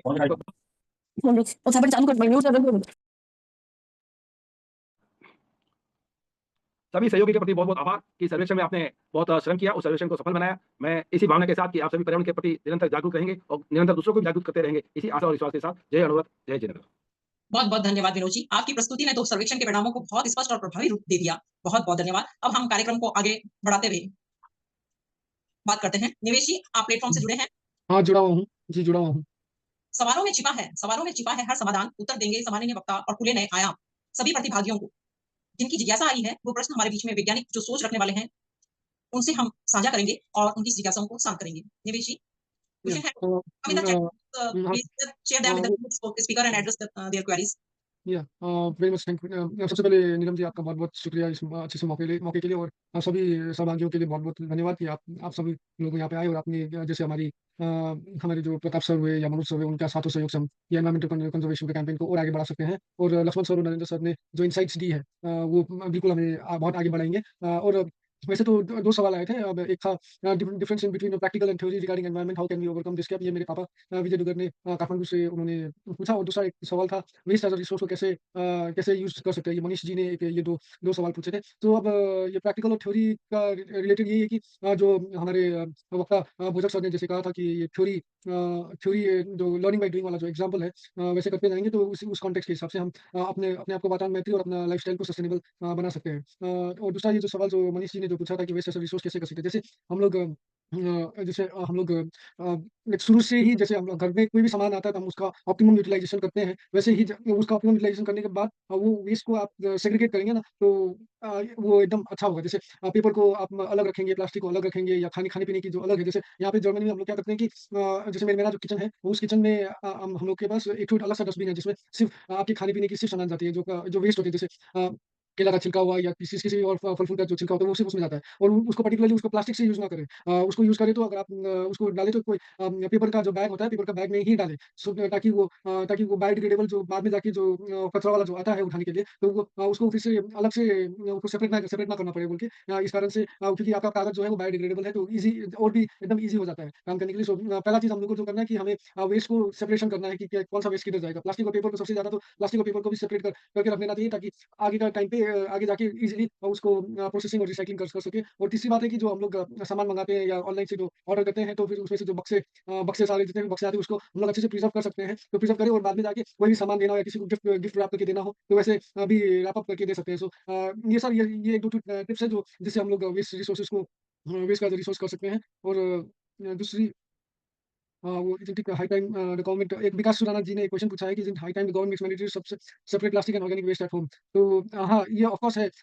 ये पॉलिसीज़ तो बनी हुई है, बट अब उसका इम्प्लीमेंटेशन के लिए एक प्रॉपर मैकेनिज्म, एक सप्लाई चेन बनना चाहिए, एक मॉनिटरिंग सिस्टम आने से ये हो सकता है। अब जैसे यहाँ पे डिफरेंट टाइप्स ऑफ डस्टबिन दी जाती है जर्मनी में। वैसे ही अगर हमें भी डिफरेंट टाइप्स ऑफ डस्टबिन दी जाएँगी, तो लोग और जागरूक होके उसमें काम कर सकते हैं। उस वेस्ट को रिडक्शन करने के लिए आगे और भी महत्वपूर्ण हिसाब से आगे कर सकते हैं। इतना ही सवाल थे। अब ताकि बहुत समय नहीं है, तो मैं आपको back to you Neelam ji. Nivesh, you can share question with the keynote speaker also, and Okay. address queries one of the question, any one question. There is a Okay. Lakshman ji Rathod is here, and Okay. Bhojak sir is also there, so you can ask the Okay. question, Okay. whatever Okay, you want, definitely. queries in your mind. हाँ, Okay. तो Lakshman sir के लिए एक first of all Lakshman sir very much thankful कि Yes. आपने ऊपर like governmental level से आपने कम्युनिटी लेवल तक का आपने एक एग्जांपल बताया था। तो मेरा एक सवाल है आपके लिए कि ये सिंपल सा सवाल है कि व्यक्ति और व्यवसाय एक साथ मिलकर अधिक पर्यावरण अनुकूल शहरी वातावरण कैसे बना सकते हैं? तो सब लक्ष्मण सर, ये सवाल है आपके लिए। निवेश जी, सर आपकी वॉइस नहीं आ रही है। निवेश जी धन्यवाद। अच्छा प्रश्न पूछने के लिए। और प्रश्न का उत्तर देने से पहले मैं जो वेस्ट मैनेजमेंट है उसके ऊपर दृष्टि देना चाहूँगा। इस विश्व में कोई भी चीज़ वेस्ट नहीं है। बस आपको प्रबंधन उचित करना, जैसा आपने कहा एक पैकिंग मटेरियल का उदाहरण देते हुए, तो ये प्रबंधन का बहुत बड़ा विषय है और अगर हम ढंग से प्रबंधन करें तो ये जिसे हम कूड़ा कहते हैं वो आपको सोना दे सकता है। और जो दूसरा प्रश्न आपने किया कि व्यक्ति और व्यवसाय मिलकर के किस प्रकार प्रदूषण रहित कार्य कर सकते हैं। तो अब जितने भी उद्योग हैं हमारे और जितनी भी आप कार्यकल्प करते हैं, घरेलू कामकाज करते हैं या कार्यालय में कामकाज करते हैं, कहीं न कहीं जैसा कि माननीय संजय जी ने बोला था कि हमें अपना फुटप्रिंट निकालना पड़ेगा। नीतियाँ हैं, सेंट्रल पॉल्यूशन कंट्रोल बोर्ड है, स्टेट पॉल्यूशन कंट्रोल बोर्ड है, हर उद्योग के लिए गाइडलाइंस है, उसकी मॉनिटरिंग का भी मैकेनिज़्म है कि जो उनका वेस्ट हो रहा है, उनके भी मानक स्थापित किए गए हैं, लेकिन बहुत छेद है। और जब तक ये कार्य हम सेल्फ ऑडिट, जो संजय जी ने बताया कि हम सेल्फ ऑडिट नहीं करेंगे और केवल लाभ के लालच में अधिक से अधिक पर्यावरण को हानि पहुँचाते रहेंगे, वो ठीक नहीं है। इतना ही कहना चाहूँगा। बहुत-बहुत धन्यवाद लक्ष्मण सर आपका आपका जवाब के लिए और आपका ये इनसाइट्स के लिए। इसमें ज़रूर भी हम लोग जितने भी हम व्यवसाय में जो भी हैं वो लोग इसको स्मरण करके आगे बढ़ सकेंगे। एक अच्छा-सा भोजक सर ने एक ठो मेरा एक सवाल है उनके करिकुलम से रिलेटेड ही है। तो भोजक सर ने करिकुलम के लिए थोड़ा-सा अपना प्रेजेंटेशन में उन्होंने टच किया था। तो मेरा उनसे ये सवाल है कि ये जो हरित और दिगो जीवन शैली है, उसके लिए उसको शैक्षिक पाठ्यक्रम में अधिक में और अधिक प्रभावी रूप से कैसे शामिल किया जा सकता है भोजक सर? भोजक सर आप हैं? भोजक सर? नीलम नीलम जी? हाँ, भोजक सर नहीं है। आप क्वेश्चन पुट कर सकते हैं। हमारे बीच में उपस्थित हैं संजय जी, अविनाश जी, प्रताप जी। तो ठीक है। अब सवाल तो एक्चुअली होगा ज़रूर। तो अब हमारे जो वक्ताएँ थे जैसा मैं लक्ष्मण probably सर, ये क्वेश्चन आपने राइज़ किया है, वो आप you can ask the question to the Lakshman sir. Lakshman sir, तो ये दूसरा सवाल है कि हमारे जो करिकुलम बनते हैं, स्कूल करिकुलम बनते हैं, तो उसमें हम लोग ये जो जीवन शैली या हरित और दिगो जीवन शैली को शैक्षिक पाठ्यक्रम में और अधिक प्रभावी रूप में से शामिल कैसे किया जा सकेगा सर? अच्छा प्रश्न है। हमने अपने सभी पाठ्यक्रमों में, चाहे वो प्राथमिकी का हो, माध्यमिका का हो या उच्च उच्च स्कूल का हो, कॉलेजेस में और यहाँ तक कि स्नातकोत्तर और निष्णात पाठ्यक्रमों में भी जो संबंधित विषय है उनको उल्लेखित किया गया है। लेकिन उसमें समस्याओं को तो दिखाया गया है, पढ़ाते हैं हम, लेकिन और समाधान भी जो है उपलब्ध उनके बारे में भी जानकारी देते हैं। लेकिन किस प्रकार प्रेरित और अभिप्रेरित कर सकें खास तौर से युवा पीढ़ी को, वैसे तो अब सभी को प्रेरित करने की आवश्यकता है, लेकिन युवा पीढ़ी का इन्वेस्टमेंट लंबे अरसे तक चलता है। उस पर अभी जो नई शिक्षा नीति आई है उसमें विशेष बल दिया गया है और उसमें जल भी और पर्यावरण, इन दोनों विषयों पर मैं समझता हूँ इस प्रश्न को एड्रेस किया गया है। लेकिन ये विषय केवल स्कूलों में पढ़ाने का नहीं है, ये विषय घर में पढ़ाने और उसको अनुकरण करवाने का विषय अधिक है। मैं उदाहरण के तौर पे कहना चाहता हूँ कि पश्चिमी राजस्थान में जहाँ पहले पानी की बहुत कमी थी, 1 लोटे में 20 लोगों के हाथ धुलवा देते थे। अभी हर गाँव में आप जब से पानी सरकार ने दिया है तब वो बहुत ज़्यादा वेस्ट कर रहे हैं, गाँव में पूरी गलियाँ जो है कीचड़ से सनी रहती है। सर आप फिर से म्यूट हो गए sir. Lakshman sir? Lakshman sir आप ये समाज की ज़िम्मेदारी थी, चूँकि समाज की ज़िम्मेदारी थी तो उसका प्रयोग भी जब समाज के लोग करते थे तो बहुत संरक्षण के भाव से करते थे। उसको वापस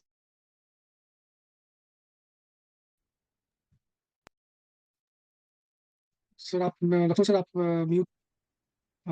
आप म्यूट में हो सर, लक्ष्मण सर? मैं तो म्यूट हूँ। अब आवाज़ आ रही है? हाँ, ज़रूर सर अब आ रही है। आपका बीच में शायद से वो इंटरनेट थोड़ा-सा गैप हो गया था होगा अभी इसलिए। तो कोई बात नहीं। तो ये जो सब काम हम नीतियों पे और सरकार पे छोड़ दें, ये ठीक नहीं है। हमें अपने स्तर पर और एक जो समाज की सबसे मूल इकाई है परिवार, वहाँ पर ये शिक्षण की आवश्यकता है और शिक्षण के साथ में इसको क्रियान्वयन करने की उस स्तर पे ज़्यादा आवश्यकता है। धन्यवाद। Thank you sir, thank you very much sir आपका इसके लिए हाइलाइट करने के लिए कि सब कुछ सरकार या नीतियों पे सिर्फ ना छोड़े और क्योंकि जो भी काम हम करते हैं अनुशासन आचार्य श्री महाश्रवण जी के चरणों में सब भक्ति वंदना। इस जूम मीटिंग में उपस्थित अणुविभा अध्यक्ष एवं पूरे अणुविभा परिवार एवं यहाँ इस जूम मीटिंग में उपस्थित मुख्य वक्ता श्री नरेंद्र जी भोजक, श्री लक्ष्मण सिंह जी राठौड़ एवं सभी पर्यावरण प्रेमी साथियों से जय अनुरत, सादर अभिवादन। आज के समय की जो नितांत आवश्यकता है कि पर्यावरण का जिस प्रकार से पूरे विश्व में दोहन हो रहा है और उस दोहन के रोकने के लिए जो जागरूकता की हमें आवश्यकता है, वो जो वर्तमान समय की परम आवश्यकता है, उसके प्रति अणुत विश्व भारती के द्वारा आदरणीय अध्यक्ष प्रताप जी दुग्गल के नेतृत्व में अणुविभा पूरे वर्ष भर पर्यावरण के अनेक कार्यक्रम समय समय पर आयोजित करती आ रही है। पर्यावरण संरक्षण एक ऐसा विषय है जो हर व्यक्ति के जीवन से जुड़ा है और हर व्यक्ति प्रकरण जाने अनजाने पर्यावरण का दोहन कर रहा है और उसके साथ साथ ये चिंतित भी हो रहा है कि पर्यावरण अगर दूषित होता जा रहा है तो हमारा भविष्य किस प्रकार इसमें सुरक्षित है। अभी इस वेबिनार के माध्यम से हमने अनेक वरिष्ठ वक्ताओं से हमने पर्यावरण के बारे में अनेक बारीक जानकारी हमने प्राप्त की। ऐसी जानकारियां जो हमने कभी इस जीवन में अनुभव नहीं किया था, उसी जानकारियां हमें आज इस वेबिनार के माध्यम से हमें प्राप्त हुई। और इन्हीं जानकारियों को हम जन जन तक पहुंचाने के लिए अणु विभाग के माध्यम से हमने एक पर्यावरण जागरूकता सर्वेक्षण पिछले दिनों हमने आयोजित किया था। पर्यावरण सर्वेक्षण अभियान में हमने सोचा था उससे भी अधिक संख्या में हमें प्रविष्टियां हमें उन व्यक्तियों ने भाग लिया।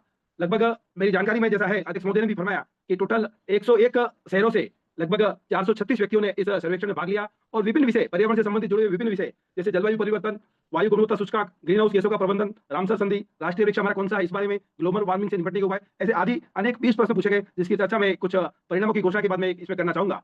आज के वेबिनार के माध्यम से जो महत्वपूर्ण व्यक्ति हमारे साथ जुड़े हैं उसमें जैसा कि हमने सुना कि एक एमएलए और अंतर्राष्ट्रीय स्तर से भी हमारे साथ इस वेबिनार से अनेक व्यक्ति जुड़े हुए हैं। मैं इसमें जिसने भी इन्होंने इस प्रतियोगिता में भाग लिया, 436 प्रतियोगियों ने इसमें भाग लिया, उसमें से लगभग 180 प्रतिभागियों ने लगभग उसमें से 20 प्रश्नों में से लगभग 18 या 19 या 20 प्रश्नों के सही उत्तर दिए हैं। यानी लगभग 45% के आसपास जितने भी सहभागियों ने भाग लिया उनको पर्यावरण जागरूकता के बारे में बहुत ही अच्छी जानकारी है और वो पर्यावरण की सुरक्षा के बारे में स्वयं जागरूक है और शायद मैं मानता हूं कि वे अन्य लोगों को भी इस बारे में जागरूक निरंतर करते रहते हैं और भविष्य में करते रहेंगे। मैं अब पर्यावरण इस जागरूकता सर्वेक्षण अभियान के जो भी निर्णय है, जिसमें सबसे उत्कृष्ट प्रदर्शन हमारे 14 सहभागियों ने किया और उसमें लगभग देश के सभी क्षेत्रों से इसमें सम्मिलित है। भीलवाड़ा, टोहाना, सिंधिया, उदयपुर, गाजियाबाद, थाने, सिलीगुड़ी, गंगापुर, मतलब देश के हर कोने से इसमें लोगों ने भाग लिया और सक्रियता से इसमें प्रश्नों के उत्तर दिए। 14 व्यक्तियों ने जो उन्होंने भाग लिया, इन्होंने लगभग 20 में से 20 लगभग अंक उन्होंने उसमें प्राप्त किए हैं। इसके लिए उनको बहुत बहुत बधाई, बहुत बहुत आभार कि आपने हमारी सर्वे कैंपेन में हमने भाग लिया। जो हमारे शानदार प्रदर्शन जिनको हमने श्रेणी दी है, ऐसे 80 व्यक्ति हैं जिन्होंने लगभग 19 प्रश्नों का लगभग सही प्रश्न का उत्तर दिया हमें और इन्होंने इसमें सक्रियता से भाग लिया।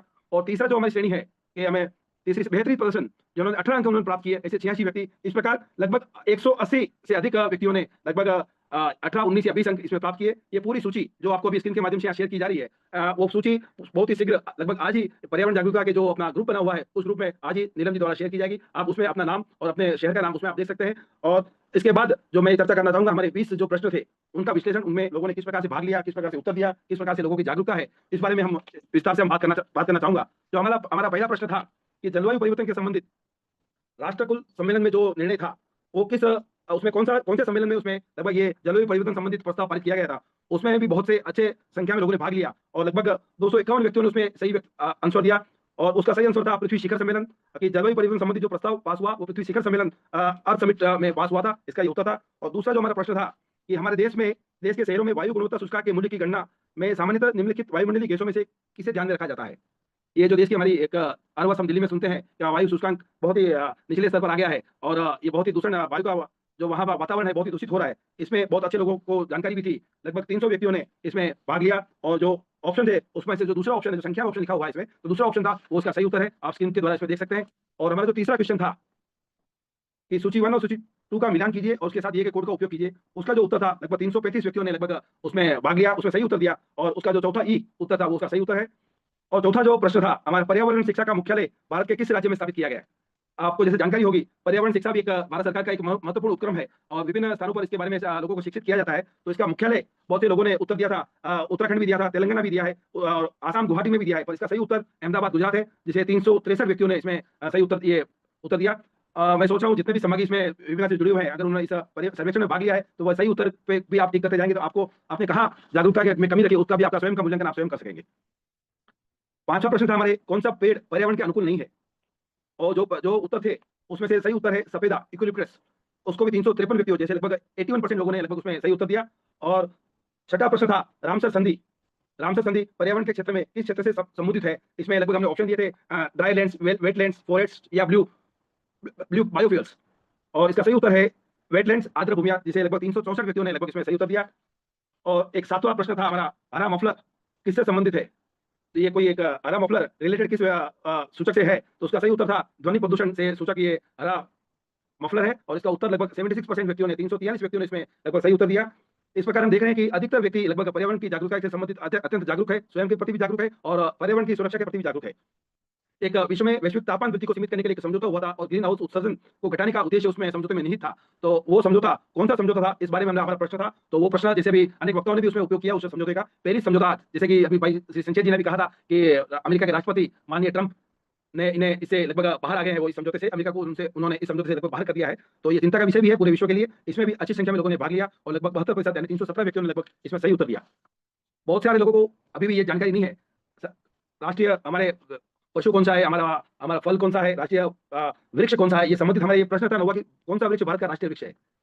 उसमें ऑप्शन थे देवदार का वृक्ष, बरगद का वृक्ष, आंवला का वृक्ष और पीपल का वृक्ष।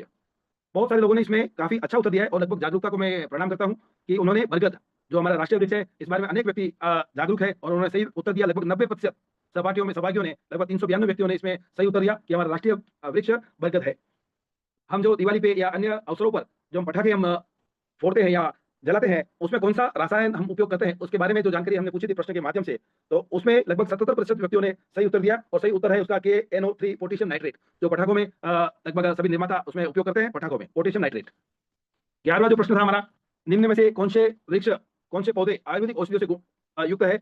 उसमें अनेक पौधों का हमने ऑप्शन दिया था और सबसे सही उत्तर जो उसमें था कि लगभग तुलसी, नीम, एलोवेरा, अश्वगंधा और गुलमोहर, शतावरी। और साथ में था चौथा प्रश्न उत्तर था उपरोक्त सभी। जैसे आप सभी जानते हैं कि उपरोक्त सभी वृक्ष हमारे आयुर्वेदिक घोषणा से युक्त है और इसका भी लगभग 84% व्यक्तियों ने, लगभग 368 व्यक्तियों ने इसका सही उत्तर दिया कि उपरोक्त सभी ये वृक्ष है औषधियों से युक्त है और इसका हमें जीवन में निरंतर उपयोग करना चाहिए।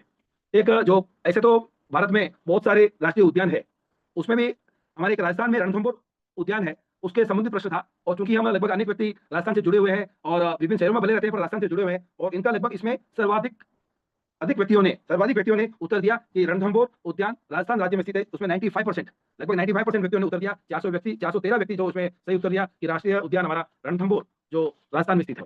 13वां जो प्रश्न था हमारा कि अनुवत आचार संहिता का 11वां नियम हमारा क्या है, इसके बारे में अभी अनेक वक्ताओं ने चर्चा की। तो वो काम ही आगे में जाके नीतियाँ बनती है। तो इसलिए अब अगर ये सभी पार्टिसिपेंट्स के लिए एक वंडरफुल मैसेज है कि हम जो भी करते हैं आगे 10 बार सोचे वातावरण को क्या प्रभाव होगा नहीं होगा, उस कॉन्टेक्स्ट को रखकर ही अपना कार्य करें। अब जैसे एक हमारे ललित कुमार जैन जी हैं जो चेन्नई से हैं, उन्होंने कहा है कि अगर हम प्रैक्टिकल क्लासेस थोड़ा सा और वीकली एक बार हो तो बच्चों से लेकर जो युवा है जो भी है उन सब वो लोग भी जान पाएंगे कि वातावरण मैत्री काम जो है वो कैसे कर सकते हैं, कैसे आगे बढ़ सकता है, कैसा होता है काम, क्या होता है वातावरण मैत्री क्या होती है। हम लोग का जो थॉटफुलनेस है वो थॉटफुलनेस होना बहुत जरूरी है। और दूसरा है हमारे वंदना जी ने कहा है कि कुछ नए इन्वेंशंस है, some new inventions which made for to facilitate our life also directly and indirectly affecting our health and so what can we और government can do to solve this problem. Again Vandana ji इसका जवाब यही है कि जो thoughtfulness जो Narendra sir भी Lakshman sir भी बोल रहे थे कि थॉटफुलनेस होना चाहिए, 10 बार सोचना चाहिए और सब कुछ गवर्नमेंट या नीतियों पे डिपेंड ना होकर खुद से ही सोचिए कि हाँ इसका प्रभाव क्या है नहीं है बोल के आगे का सोचिए करना चाहिए। इतना कहते हुए once again thank you very much Neelam ji for this opportunity and it was really nice to have you Lakshman sir and Bhojak sir for your wonderful insights on environmental conservation and sustainable lifestyle. Once again thank you very much. निवेश जी, मैं एक करना चाहता हूँ एक जीवन शैली के ऊपर जो आपने प्रश्न उठाया उसमें बहुत गंभीर बात मैं आपसे साझा करना चाहता हूँ। वर्ष 2016 में कुछ वैज्ञानिक यूरोप से भारत आए और उन्होंने देखा कि यहाँ सूर्यास्त से पहले अधिक लोग भोजन कर लेते हैं और जैन समाज में तो ये एक बहुत अच्छी प्रथा है। और उनमें एक वैज्ञानिक के मन में विचार आया, मैं नाम भूल रहा हूँ अभी, कि ये भारतीय लोग जो है किसी दर्शन या विज्ञान के अनुरूप ये ऐसा कार्य इस प्रकार करते होंगे, इतने बेवकूफ नहीं है। नतीजतन उन्होंने जाकर के वन ऑफ देम उनमें से एक जो है माइक्रोबायोलॉजिस्ट था और गट बायोटा पे काम करता था और उसने गट बायोटा को जो सर्केडियन रिदम है, सूर्य का जो चक्र है, सूर्य के प्रकाश का जो उपलब्धता है उसके साथ जोड़ते हुए ये निष्कर्ष निकाला कि आपकी जो आंत में करोड़ों माइक्रोब्स है उसमें से अधिकांश जो है आपके भोजन के पाचन और अवशोषण में मदद करते हैं, इसलिए आप सूर्यास्त से पहले भोजन कर लें। अगर सूर्यास्त के बाद में जो भोजन करेंगे तो उसके पाचन और अवशोषण में जो इस बायोटा के माध्यम से लाभ मिलना चाहिए वो अनुपस्थित रहेगा। खाना पचेगा, शरीर अवशोषण भी होगा, लेकिन ये जो लाभ, ये जो आपको फ्री सर्विस मिल रही थी वो नहीं मिलती, क्योंकि जो आपका बायोटा है वो रेडिएशन सेंसिटिव है। सूर्यास्त मजदूर मस्त, उसके बाद वो काम नहीं करता है, इसलिए आपके दर्शन में ये आया है कि खाना जो है शाम का खाना सूर्यास्त से पहले कर लें। तो ये बहुत बड़ी बात है, ऐसी चीजों को अनुपालना करने की अधिक आवश्यकता है। चलिए अगेन फिर से होगा नीलम जी। हाँ, बहुत-बहुत धन्यवाद लक्ष्मण सर का, जिन्होंने बहुत अच्छी तरीके से साइंटिफिक तरीके से उस जिज्ञासा को शांत किया। और मैं अब कार्यक्रम को अंतिम दौर की ओर ले जाना चाहती हूँ। इस कार्यक्रम का समापन की ओर ले जाएं, जहाँ खत्म हो वो आभार की गिनती शुरू हो जाती है। मेरा निवेदन राजन जी से ये धन्यवाद ज्ञापन के लिए। आज्ञा प्रवर्तक आचार्य श्री तुलसी जी के चरणों में वंदन, अनुवर्त अनुशास्त्राचार्य श्री महासमन जी के चरणों में सशस्त्र वंदन और प्रभारी मुनि मनन कुमार जी स्वामी जी के चरणों में सशस्त्र वंदन। अनुव्रत का जो ये पर्यावरण जागरूकता अभियान एक प्रकल्प है, उसके ऊपर बहुत बढ़िया से हमें निर्देशन मार्गदर्शन करके चलने के लिए जो अनुविभाग के वर्तमान अध्यक्ष श्री प्रताप भाई दुगड़, महामंत्री श्री मनोज भाई सिंघवी, जो प्रभारी उपाध्यक्ष हैं भाई विनोद भाई कोठारी, निवर्तमान अध्यक्ष जिन्होंने मेरे को इसके साथ जो अनुव्रत की राष्ट्रीय कार्यकारिणी के साथ जोड़ा, भाई अविनाश जी नाहर, संचय जी जैन, जिनका मार्गदर्शन अलग अलग प्रकल्पों पे हमें मिलता रहता है, और जो इस अभियान के हैं हमारे जोन संयोजक जितने भी हैं, राज्य प्रभारी हैं, और इस वेबिनार में समागत सभी भाई बहनों का मैं हृदय तल से आभार व्यक्त करता हूँ। इस वेबिनार में, महत्वपूर्ण वेबिनार में, जो आज के मुख्य अतिथि हैं भाई लक्ष्मण जी राठौड़, और जो कि पूर्व डायरेक्टर हैं भारतीय मौसम विज्ञान विभाग के भाई श्री नरेंद्र जी भोजक, जो कि प्रोफेसर और डॉक्टर हैं BIRC डिपार्टमेंट के। इसके अलावा जो भाई नवेश जी दुग्गड़ हैं, जर्मनी से वातावरण के इंजीनियर हैं। मैं इनका भी आज के वेबिनार को और भी ज़्यादा बढ़िया बनाने के लिए, और इसमें जो जो विशेष जानकारियां हैं वो देने के लिए बहुत ज़्यादा मतलब शब्द नहीं है मेरे पास जो मैं शब्द आपके आगे उद्धृत कर पाऊँ।